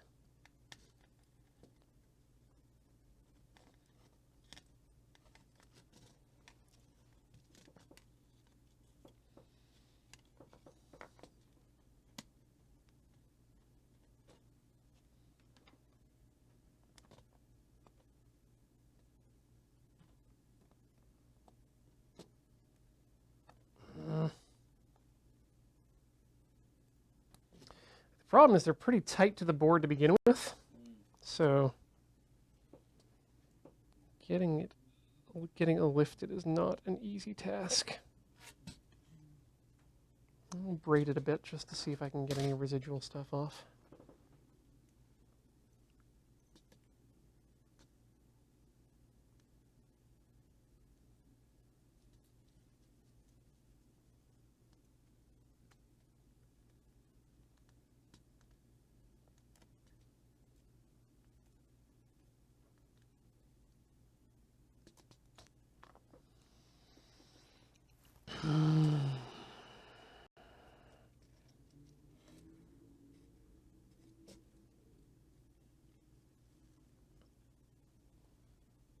I need a small lever or a toothpick. Or, actually, this will do.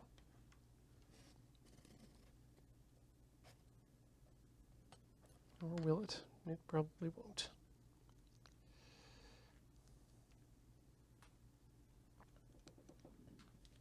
The Moonbase has spudgers, but nothing that's small enough and the right size enough.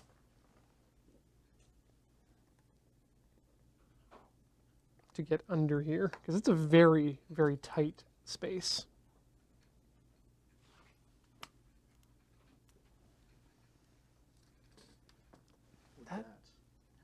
give? Would it not bust the board? It's not even a case of busting the board. It's a case of just being small enough to fit underneath the edge. Okay. And it's well, you know what? Let's live it dangerously. Let's get the knife out.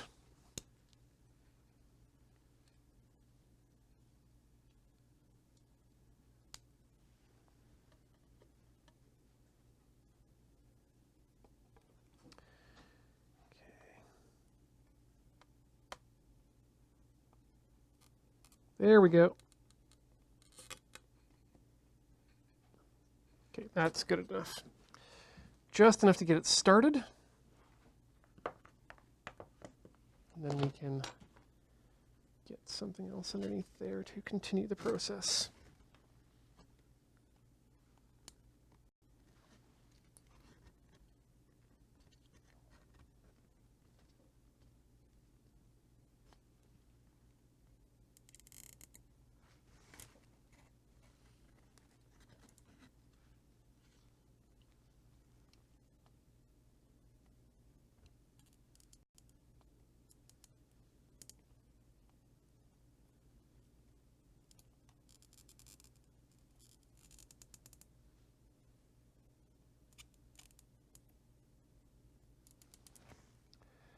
Okay, now we're running up against the edges. Get those. Now the other side. God, this is the worst.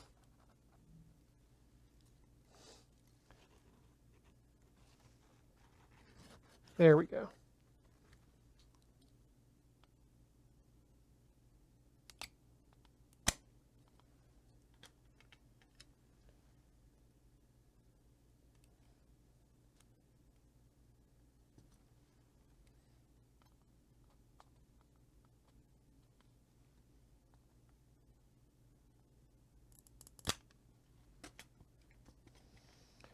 Is it just our back pins now? I think it might be.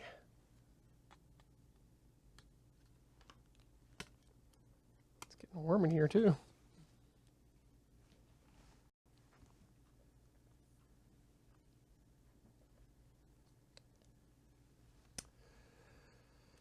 Yeah, the creak of metal against metal.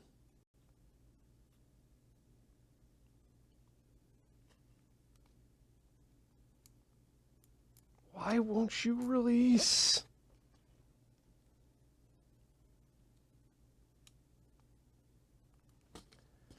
Come on.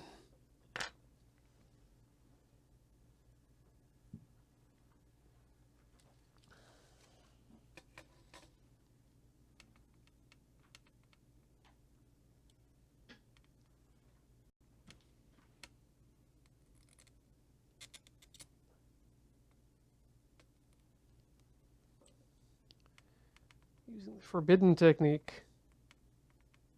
Pushing down on the pins with the soldering iron.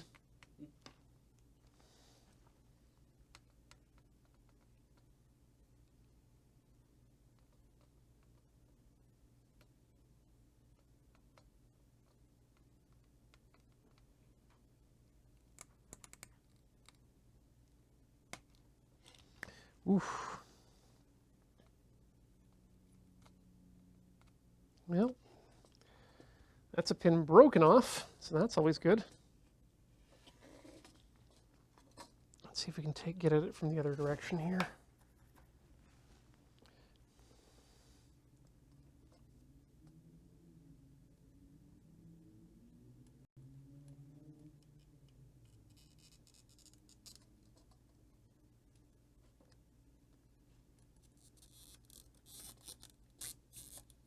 Slowly but surely.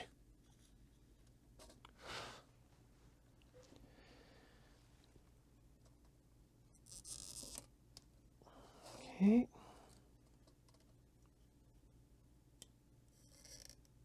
Here we go.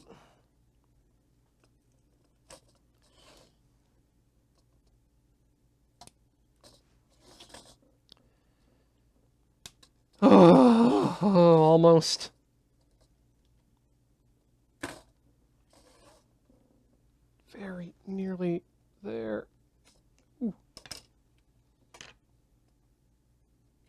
hot friend with hot fun.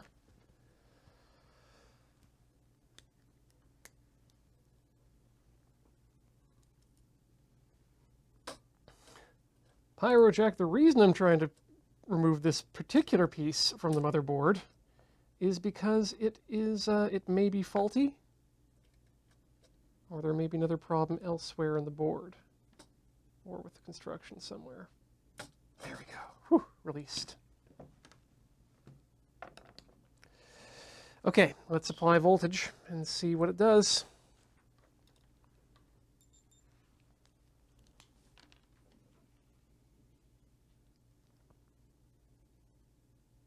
Okay.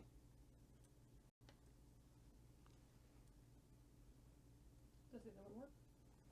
The other one.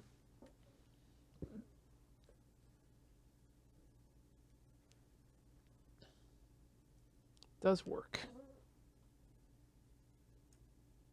Black light. No light.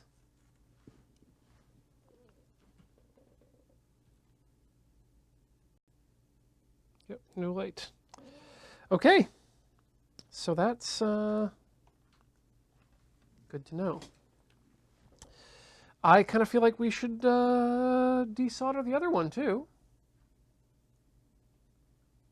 Oh, thank you, Darkness King. That's a good idea. Add some solder to the holes and then suck it out.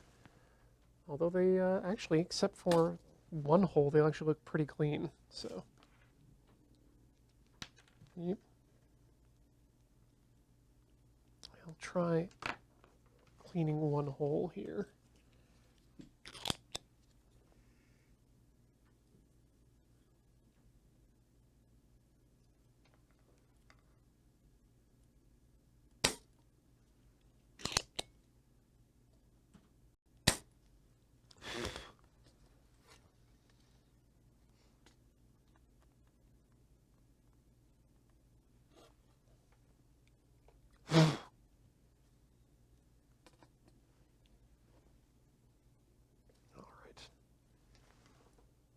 Nope, those are two. Those are both blocked completely. Okay, we'll do it the proper way.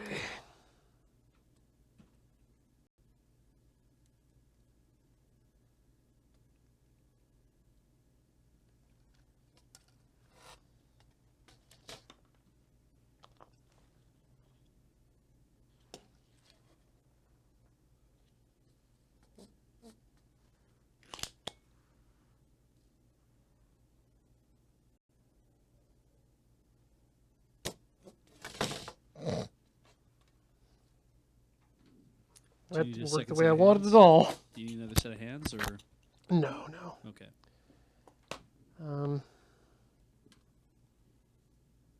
Shit. That's what I was afraid of.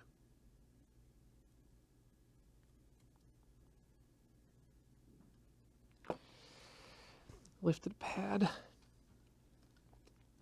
Fuck, fuck, fuck. I don't think it connects from that side anyway, so we're still fine, and I can make the jump if I need to.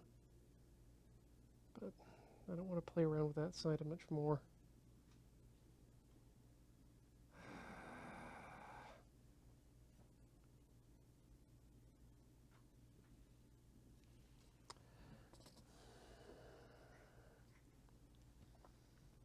Let's just see, based on contact alone,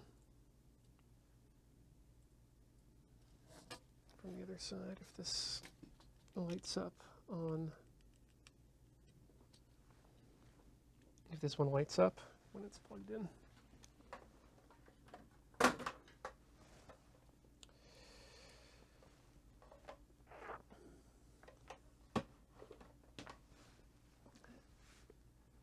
Yeah, the pad in the back looks still good. And I'm actually just going to double check that via continuity tester too. Well, actually, we're... Yeah. Pad in the back is still good. We're fine. We're fine.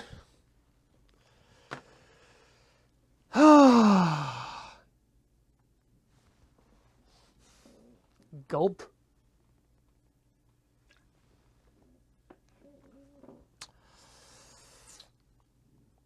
Right, we were checking our switch.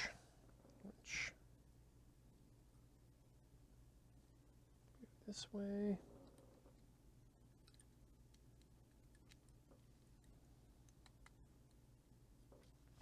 Let's plug the buck converter and the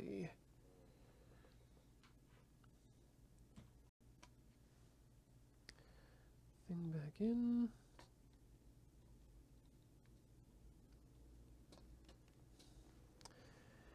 And power up the Arju.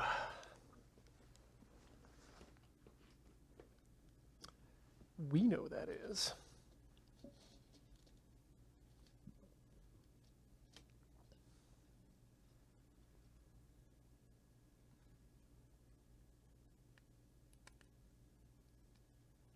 Other side. Okay. So, my guess is switch is problem. Or switch was problem. So what I'm going to suggest doing, or what I'm going to do is desolder this other one, because it's going to be desoldered one way or another, and just test fit with this switch as well, and then we'll find out if we need to get another switch.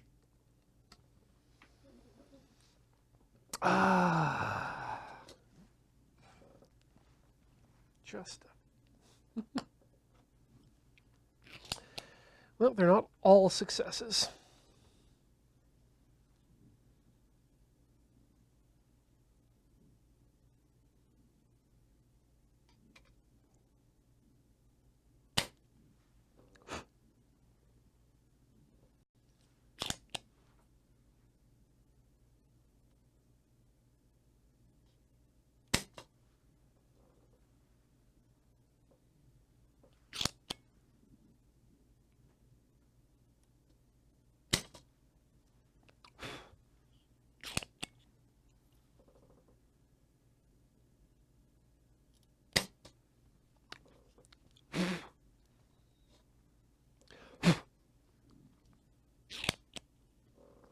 I think I want to brush this board, but when we're done too.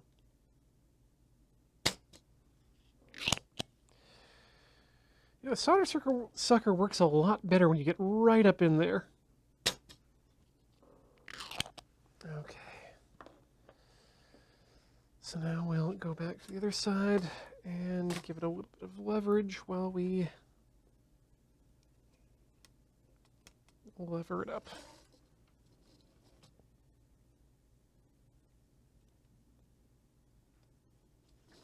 Right, we start with the knife because that's the thin end of the wedge.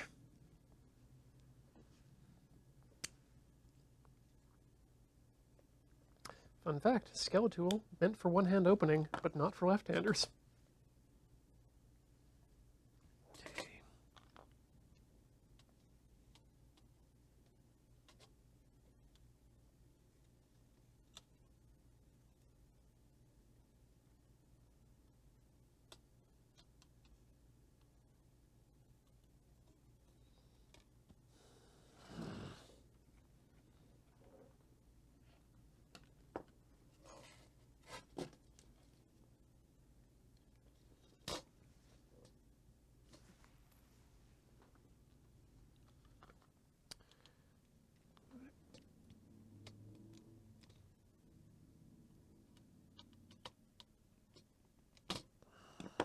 Just flattens it.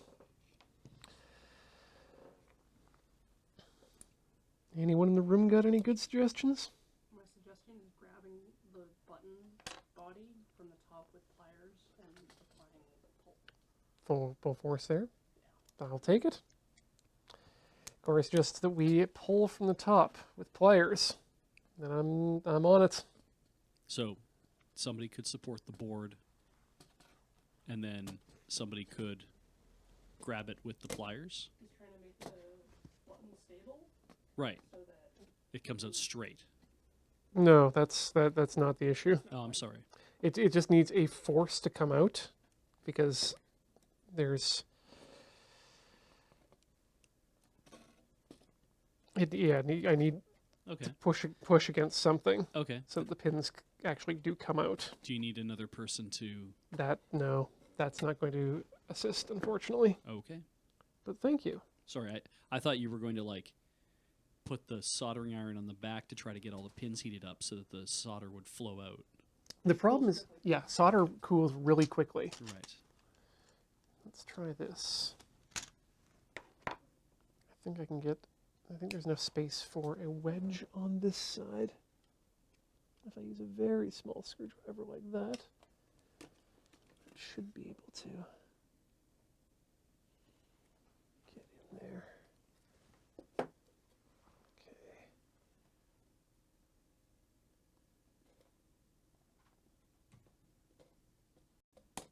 Okay.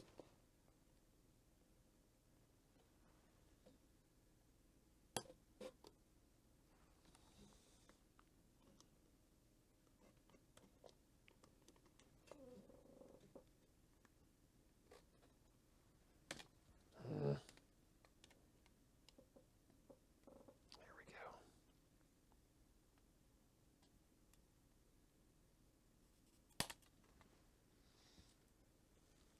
Not as much as I would like. Maybe if I didn't use the whole body. There we go. There we go. That's enough. My preferred tool for this is the little Japanese toothpicks. We have tongue depressors and we have tiny toothpicks as well, I think.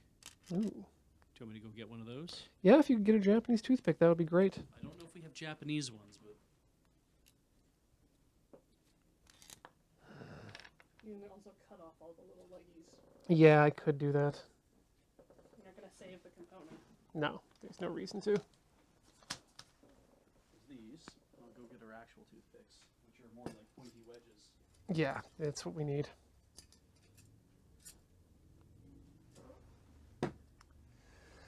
Blech. Zuo. What we're currently doing is removing a faulty switch or set of switches from a OpenDSKY Apollo Guidance computer replica. These switches are supposed to contain LEDs which light up when they are applied, and we were testing them, and I figured, hey, maybe I'll solder them in, that'll fix it, and it didn't. It didn't. Thank you, Based Beach. That might work.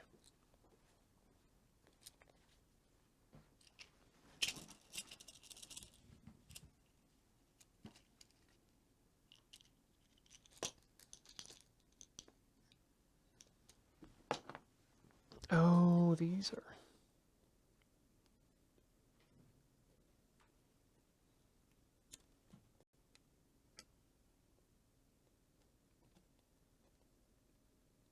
Okay.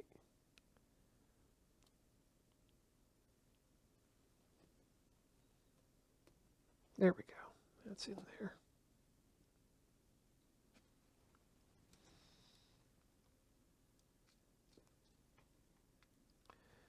Give it a bit of force to help.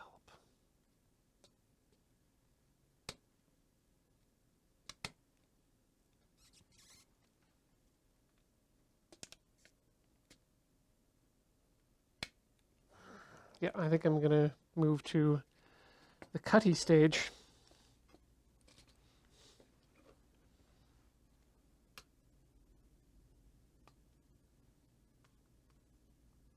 The other side. Oh, the other side. Yeah, that would make sense too, wouldn't it? Yeah, well.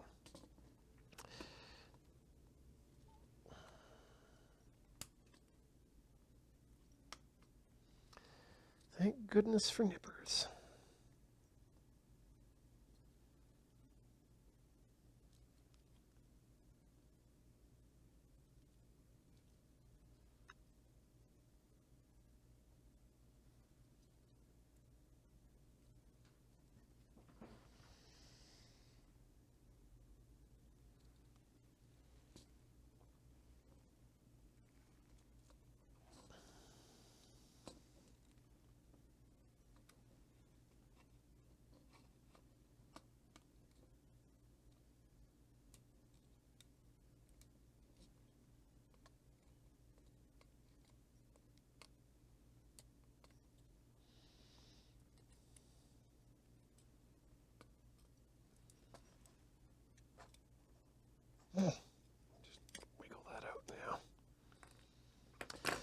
Okay, now, did I ruin a perfectly working switch? Let's find out. Good switch. Bad switch.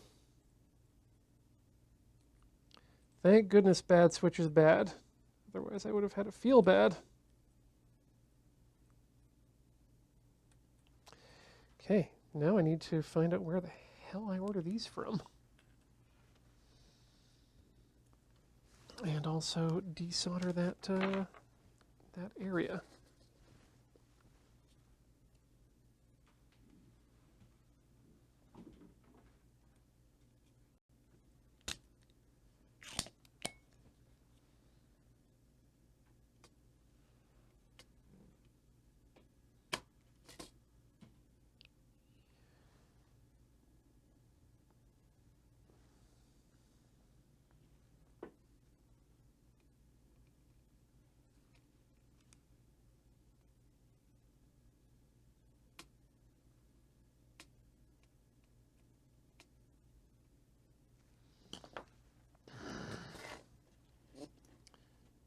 Gotta try to pull them through now.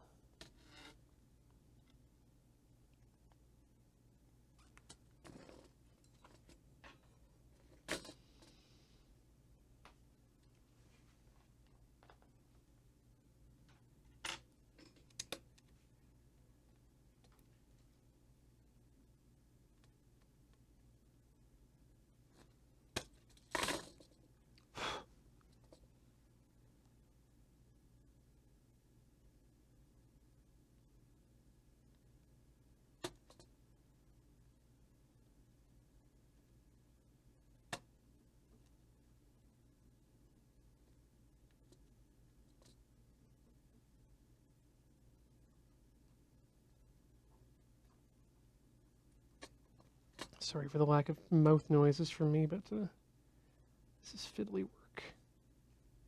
Clearing out these holes.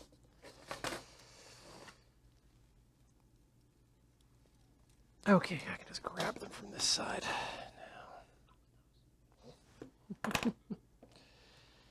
Yup.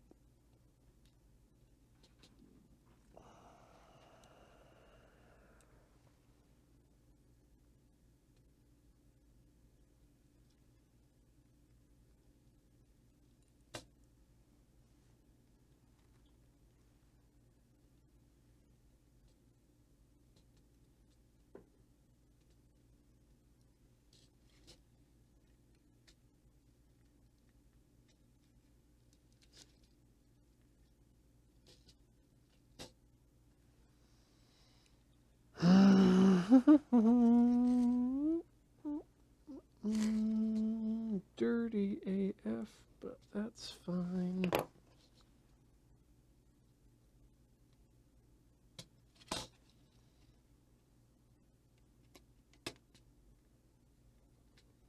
no.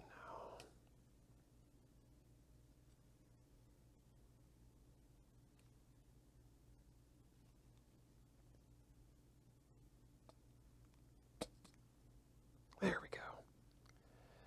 And that's most of the holes clean.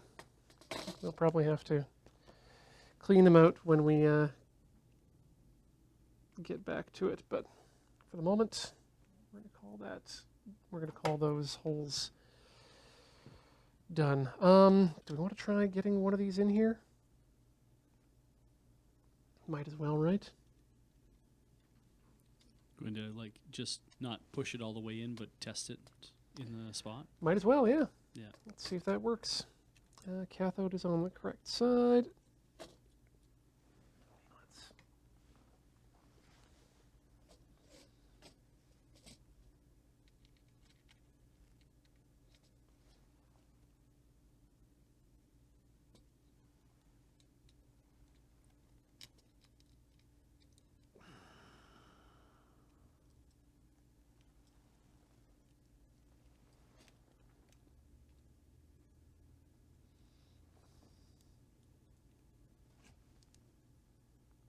Okay, so that one will work in that position. And this was the side with the pin that's lifted, so until we get that through hole, it's actually not going to. Mm. You know what? That might be the one to place today, actually. Just to attempt to get that in place and solid. Mm-hmm.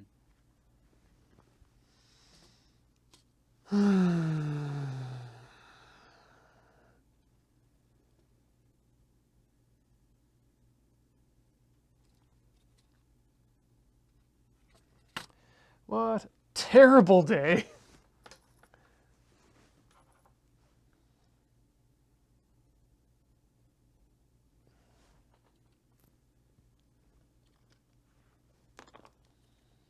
Let's make sure that all those hole-through holes are nice and clear.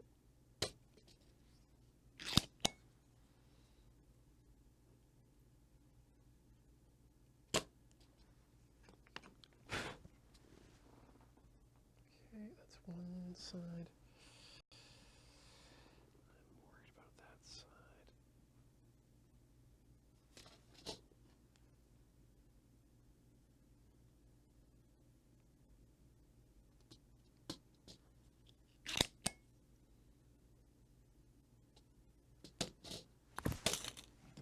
Goodbye. I didn't really need those anyway. Okay, that's, I think, big enough to get the hole through. Or get the wire through, rather. So here.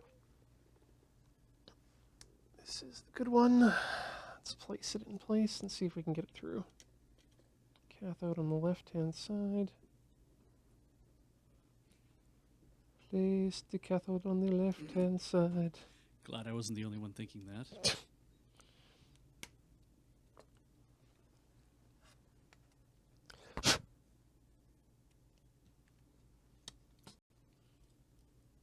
Nope, not placed right.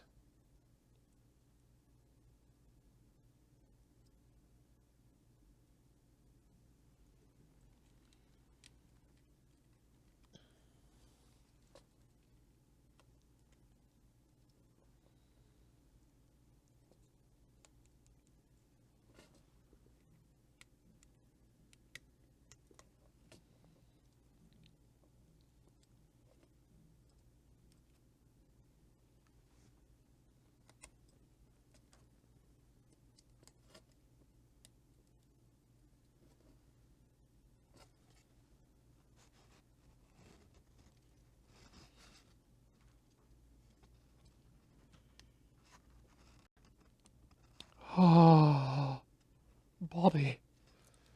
Through hole components. God. Well, where's the trace for that one? Let's see if we've got continuity. One of the pins didn't go through, but I'm loath. Well, if we pull it out and don't pull it out all the way, we should be okay. So I just get that.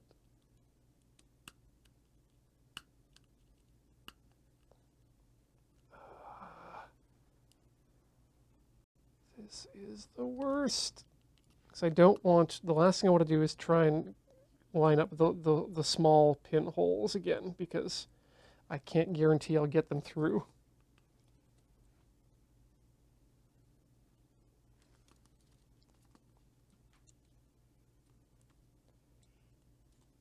So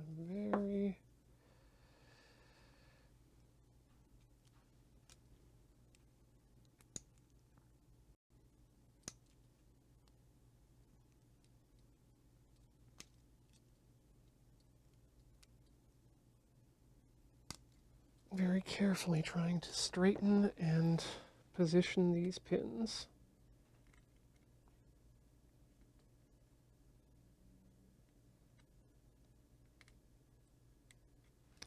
Such that they will go back into the hole that was meant for it.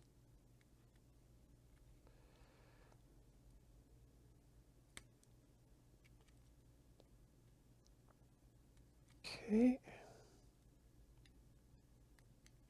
Straighten yourself out.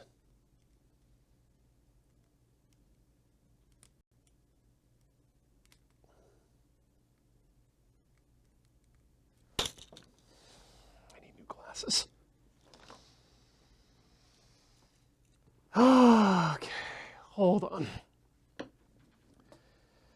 Relax. Take a drink. Take a breath. Recenter oneself. Check that the holes are in fact clean and free of debris.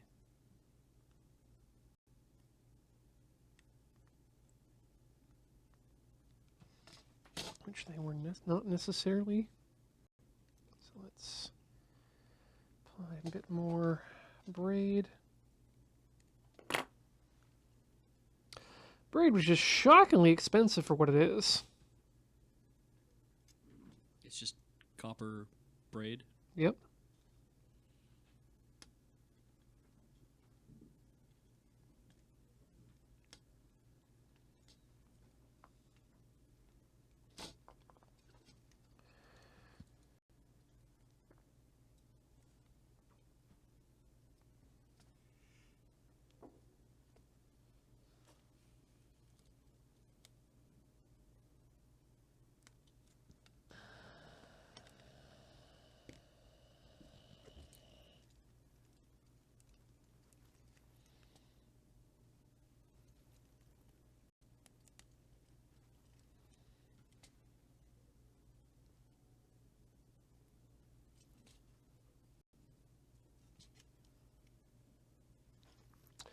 You know what? I am going to just see if I can fudge it.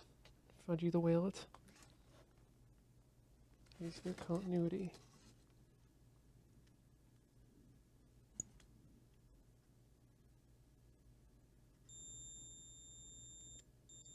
Okay, that's continuity.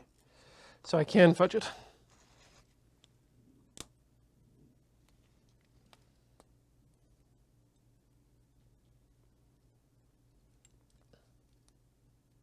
Okay, and let's make sure that the continuity stays.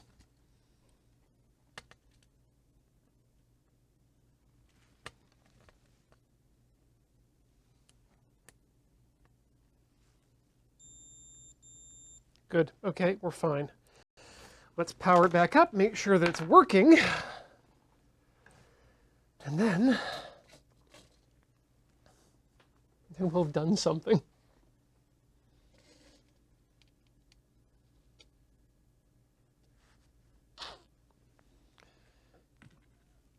Now, just for funsies,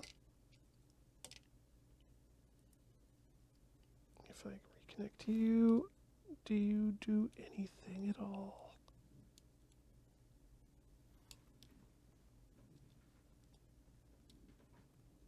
Okay, yeah, that LED is straight not on. Straight busted. Okay. So we need to order one of those. Good, good, good, good. But I think we can at least solder up the rest of these buttons here, well, today, and that's something we can do today. All right. The chat has already found the button Oh, great! Have they? at SparkFun. It's an LED tactile button. Oh, perfect. Yes, Neopix. Not yeah. LED push button. LED. Okay. You know what? Actually, rather than someone else making note of that, I'm just going to take a picture of the screen. It's I can tell you what part number it is. Oh yeah, but I will not remember that. That's fair. But if I just do this, then I don't have to remember anything. Great. And neither do you. That's good. I can close this window now. I had opened it up over here so we'd have it after the chat, but yeah. Well, thank you, Roadhog. Yeah. Actually, just want to put an order in for one of those. Just right now? Yeah. Just Well, One. let's. You know what? 5? I was gonna say let's hold on to that because there might be some other stuff from SparkFun we might want for a future TTSF. Sure. So let's let's hold off on that for a second. All right. And the one that I'm not soldering is this one.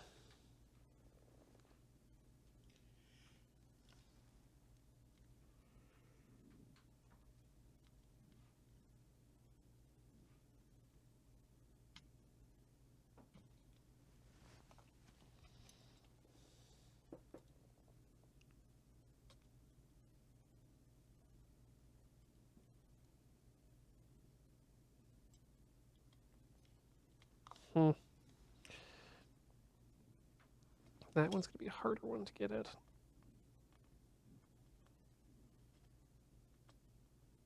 Because there's some wire stuck in there. I'll have to use a pin to get it through, or get it out at some point. But we'll cross that bridge when we get to it. For now, courage and a lot of soldering.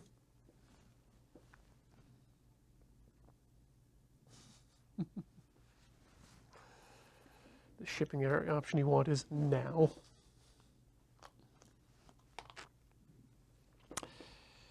Okay, so what's the... Yeah, what do the instructions say? Solder them in. Okay. Stuff that needs to be done anyway.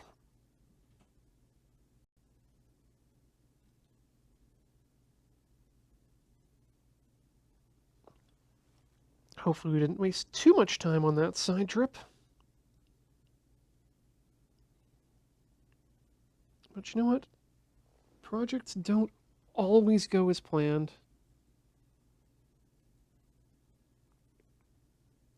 You just have to try not to say too much profanity while you're trying to fix them.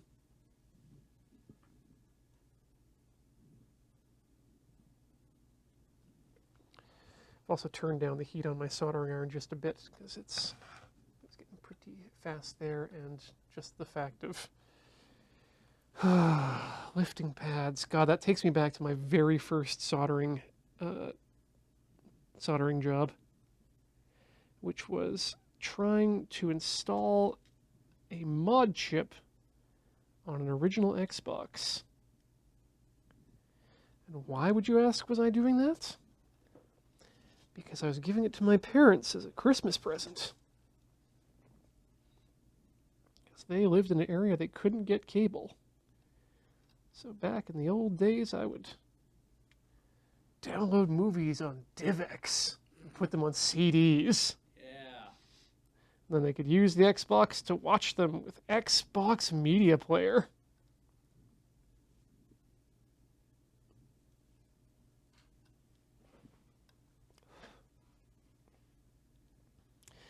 And the fact of the matter is they didn't end up using it that much, and 3 years later I ended up taking that same Xbox to Japan with me to be my media player there. Right. Yeah, this is when it was XBMP and not XBMC, right? This was actually just after the I started using it myself just after the transition to XBMC. Ah.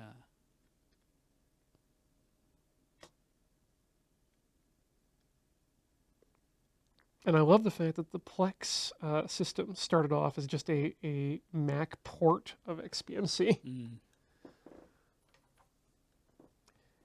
It's good software, Brunt.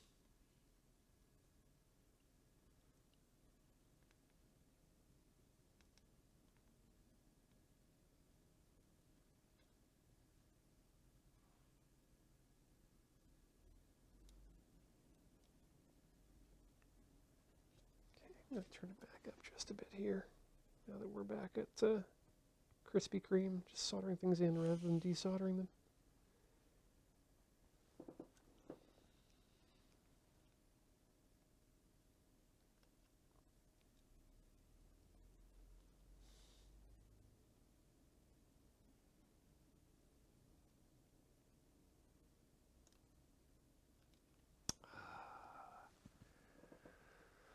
Whew.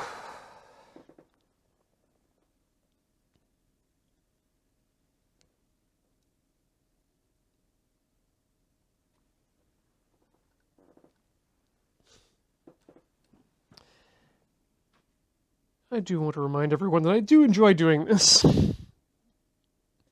This is not a huge chore. This is, in fact, enjoyable work. Because you get to make something.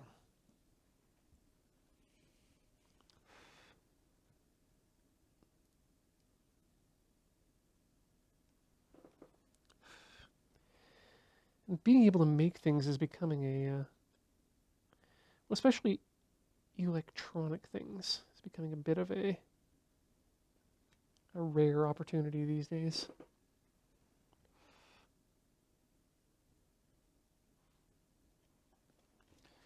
that one we're going to go over and do a bit of work on this side too, just to make sure it's in there good and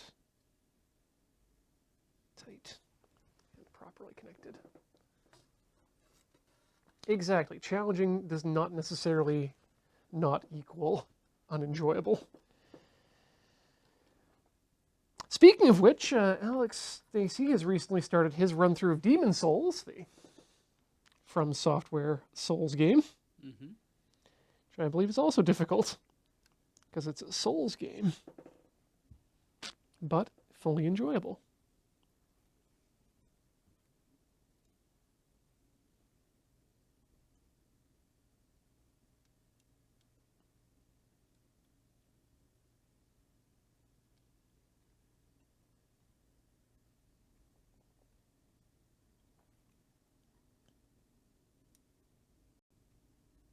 Oh, actually, yes, Beej. I think you'll be happy to know that I've settled on a new variant of Linux that I'm focusing on for my experimentation. What is that? I'm going with Arch. Oh, okay. Yeah. Yeah.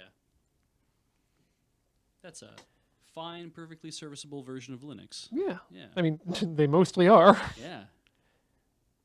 No, it's a lot of people quite like it. Yeah. I was initially turned off by their wikis, and then I read the words that were in the wiki pages. I'm like, oh, this is good, deep documentation. That's good. That's good. Yeah, it's you know how you go onto an Ubuntu forum and you spend Trying to find any useful information Yeah. whatsoever. Yeah. it's like the polar opposite of that. Yeah.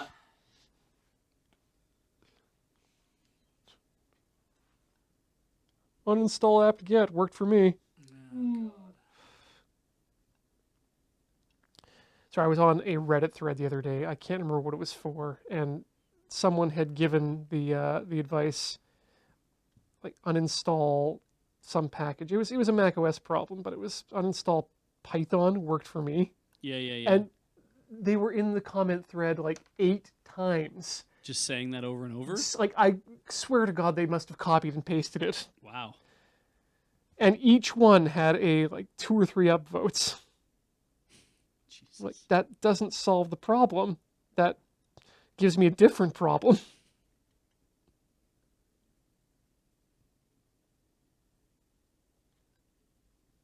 Whereas I just bought 8 pairs of socks. Oh, yeah. Yeah. Looking forward to getting those. I just bought 8 pairs of socks online. Ooh. Yeah. They'll be coming, I don't know, I guess next week. Well, you'd be sure to post in the Slack about it I will. when they come in, about how good they are. Mm-hmm. It's been a while since I bought internet pants myself, so we need more reviews of internet clothing. Although internet clothing has become a big thing recently. Well, in the Yeah. past half-decade. There are apparently, streets in San Francisco where you can walk the whole thing and clothe your entire body in internet clothing. From Warby Parker to MeUndies, we've got you covered tip to stern.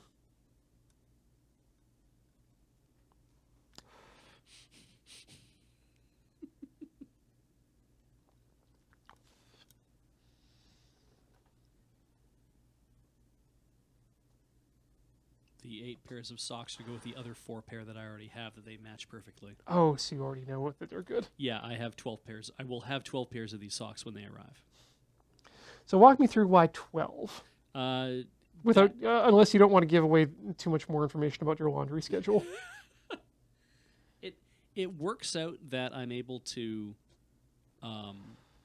with that number of socks and also about that, I think it's about that many pairs of boxer shorts. It's like I know that I can get through most of them, just about all of them, before I have to do laundry. And if I do get through all of them, if I'm like a day over, it's like it usually corresponds with the day that I'm free to be able to do my own laundry too. So you raw dog it while you spin. no, it's just like I get up and because I'll have changed the night before, and I'm like, if I'm on my last pair of underwear, it's like today When I wake up tomorrow, I do laundry. Now I know that. But yeah, I just bought 8 pairs of darn tough 1466 micro crew cushion in black. I do love it when internet clothing has a 4-digit number. Yeah, exactly. Part number. And they were normally that's $30 a pair. Jesus. Yeah, Mech had them for $33, and I went because I made a promise to myself, like every month I'm going to buy myself a pair of socks until I have 12, and then I will stop, and then I will have socks for life because they're guaranteed for life. And that's good because then that means when you wear them out, Yeah, you can replace them on a monthly schedule rather than all at once again. exactly. So do it nice and slow. So I went to Mech. I bought a pair. And I had them on my feet 5 minutes at home, and I was after I washed them, I was like, "These are perfect. I definitely want these." Then Heather bought me 3 more pair for my birthday, thus throwing off my acquisition schedule, but I didn't mind. And then I was like, "Well, it's August, so I'm going to go buy myself another pair of socks." And I went in, and the price had jumped from $28 to $33. Whoa. I have no idea why. Terraforce. Sorry? Tariffs. Terraforce. Oh yeah, the Terraforce. That might be why. I'm sure it's stock they already fucking had, but the price went up. So anyway, so I bought a pair and was like, I just paid $37 for a pair of socks. Went home, felt very angry about that, and then got online. There must be a cheaper way to do this, and so I got online and did some searching. And for the first time, saw like 3 or 4 more entries for websites that carry these socks that have never carried them in the past. It seems. Mm-hmm. And Sporting Life, which is based in like Ontario, Quebec, and Calgary, Weird. had buy 3 pair get the 4th free. Well, at $30 socks, yeah, that's Yeah, so they brought the price down to $22.50 each, and I was like, well, I will buy 8 pairs of those. before that goes away. Yeah, well, Heather, I was only going to buy 4, and Heather's like, why don't you just buy all 8? And I'm like, you're right.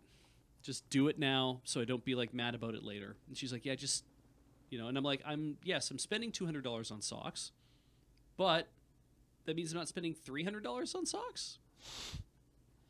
Ultimately. Yeah. Yeah, so that felt pretty good. I mean, when I heard you say you weren't going to be mad about it later, I kind of heard you wouldn't be mad about it later. Oh, yeah, yeah. And I figured, no, that works both ways. Okay, fair enough. But yeah, now I will have 12 pairs of identical socks, which means I don't have to fold them. I don't have to, just have to throw them loose in a drawer, reach in and grab 2, and know that they all match. That's what this is about. Yes. Convenience. Mhm. All the way through the process. Absolutely, that it is. I want socks that are never going to wear out, and if they ever do, I can replace them, or replace the single one that does, and get an identical sock that matches all the rest of the ones in my drawer. Do you think they make Kevlar socks? I think that somebody does. I didn't go looking. So I feel like those would really last well. I imagine they would. Like, I bought a lot of merino wool socks off the internet over the last few years, and like the most recent set of socks, the 6 or 8 pairs that I bought, I've already worn through almost all of them. Mm-hmm. And I only acquired those like about 18 months ago. And given the fact that it was like I spent $60, $80, or whatever it was on that number of wool socks, and I've already worn through them, I'm like, no, I want socks that have a better guarantee. Mm. Oh, I mean, socks are one of those things you need to get something that wears hard. Yeah. Because they do the most rubbing against anything else. And also, they're one of those items that you generally wash after one wearing. Yeah, exactly. You don't wear a pair of socks multiple times. Oh, looks like Arclight wash. was able to find some Kevlar socks. All right. The other option I was thinking was maybe like ballistic nylon, like the webbing, but just sewn up into a sock. Terribly uncomfortable, but boy, would that wear. All right. Carhartt makes Of course, it's Carhartt. steel toe cotton work boot socks. What? Okay, that ain't them. Let me just see here. That link does not. Do I have to search for the word Kevlar?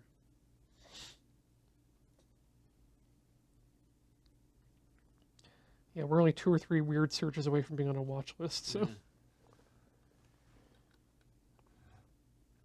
2 more, it looks like. Oh no, 3 more. I thought you meant 2 more searches. Be keeping track.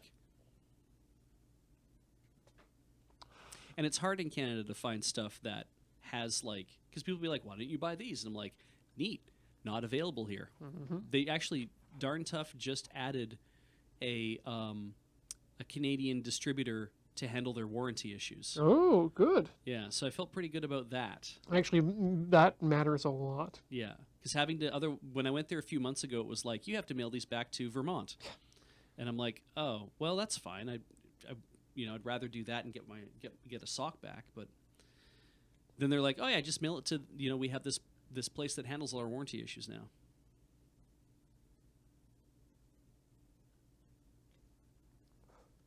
Because normally that's how they get you. Knives with free sharpening, or socks with free darning. Kevlar socks that have individual toe buckets, Nope. and they're $105. Jesus. Take the wheel.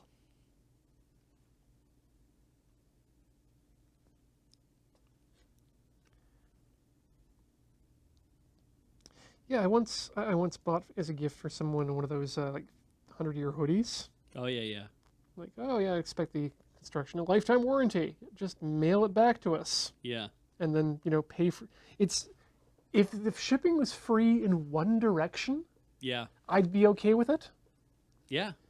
Because I had a Timbuktu bag that, again, lifetime warranty, Right. but they want you to ship it back, and so that's for Canadian. Like, when we say shipping is expensive from Canada, mailing one of those like a standard messenger bag, is going to be about $50. Yeah. And then if you're expected to do that both ways, suddenly that $200 bag, when it costs $100 just to move back and forth, Yeah. is a bit of a thing. To Timbuktu's credit, when I did call them out on the warranty, they decided to give me a $50 credit. Oh, well, that's good to them, I guess. Yeah, that's something. Because they couldn't not have me pay for shipping, but I was allowed to add $50 of extras to my bag.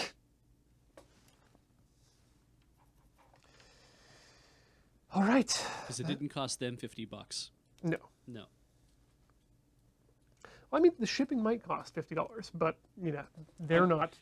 Whatever I add is not costing them $50. Yeah, exactly. Okay, what do we look like? Everything lights up. That's cool. I'm making lights go. Bleep bloop. Excellent. Boop boop. Okay, well, that's. You know what? I'm going to say that's a pretty successful show today. We managed to get some buttons on. We managed to screw one up. We managed to fix one a bit.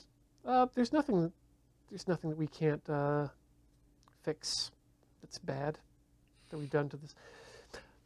Let me try that again. We haven't done anything unrepairable to this board yet. Hooray! And in fact, it's still coming along quite nicely, despite an improbable 2 faulty switches. So we'll continue on with this project once we get those switches in, or we can probably continue to go on with the rest of it and just throw in the switch once we get it. Is this kit easy to get, or is it sold out? Sleepy Developer, I'm not certain, but if you'd like a kit of your own, and that goes to any of you out there, you can check them out on STGE Otronics or OpenDisky.com. OpenDSKY.com. That'll give you, those are links to the places that made this, and hopefully they'll have links to where you can buy them or tell you where they'll be available again. But yeah, they're not cheap. Is it STGeotronics? Yeah. Cool, okay. Ooh, they sell an Enigma machine kit. That sounds rad. And also mechanical, probably. I'd hope so. I hope your Enigma machine doesn't have a tiny Arduino in it. But that's it. We're going to call this episode to a close, and therefore today's... Is Alex playing today? No. It's Thursday, Sunday, Monday. Okay. In fact, why don't we just see what's coming up? Good. Next up, Friday Night Paper Fight, Magic. It's week 2 of the Summer Canadian Highlander League. Check out those boys and their 100-card decks of stuff. Huge decks. Big, one of each kind. Then coming up on Saturday, Adam's back in the land of the Personas, which I believe is Japan. And then it's Loading Ready Live time, because we'll be outside and listening to him scream. Then on Sunday, Alex is back in the hot seat for more Play It Forward with Demon Souls. That goes on at 12 p.m. Pacific. And then we, and by we I mean Heather and I, are back in the seats at 4 p.m. for more Runner 2, Future Legend of Rhythm Alien. Monday, we got Play It Forward once again at 2 p.m. That's Alex's slot with the Demon Souls. And then Dice Friends continues at 5 p.m. Pacific with myself, Beej, Kathleen, Jacob, and DM Extraordinaire Dale. Don't miss that. Please, I'm really enjoying it. I want to thank everyone who's shown up to hang out with us today. It's been a lot of, it's been kind of stressful today. But it's still been a lot of fun. I enjoyed it, and I hope you guys enjoy hanging out while we put these things together as well. Maybe learn something before you're done. I want to thank especially... You're not using that anymore, right? We can have that now. That's just mine. That's mine. No one's ever done a voice like that. That's good. I want to thank all of you who came out to hang out with us, those of you who are in the chat chatting, those of you who are just hanging out. Those of you who chose to support us over at patreon.com/loadingreadyrun, it helps us keep the lights on, it helps pay people, and it helps us send the Loud Boys down to Magic Fest Seattle. Vegas. Not Seattle, Vegas. Vegas. It's like Seattle, but hotter and more southern. And of course, we want to thank those of you who've chosen to show your support here at loadingreadyrun.com/twitch/loadingreadyrun. Wow. You can support us on Patreon. You can support us on YouTube. Yep, that's where you might be seeing this. If you're not on Twitch, YouTube memberships are a thing. Check them out if you're there. On a different YouTube channel, which is youtube.com/loadingreadyrun. If you're seeing this on YouTube, it's properly on youtube.com/loadingreadylive.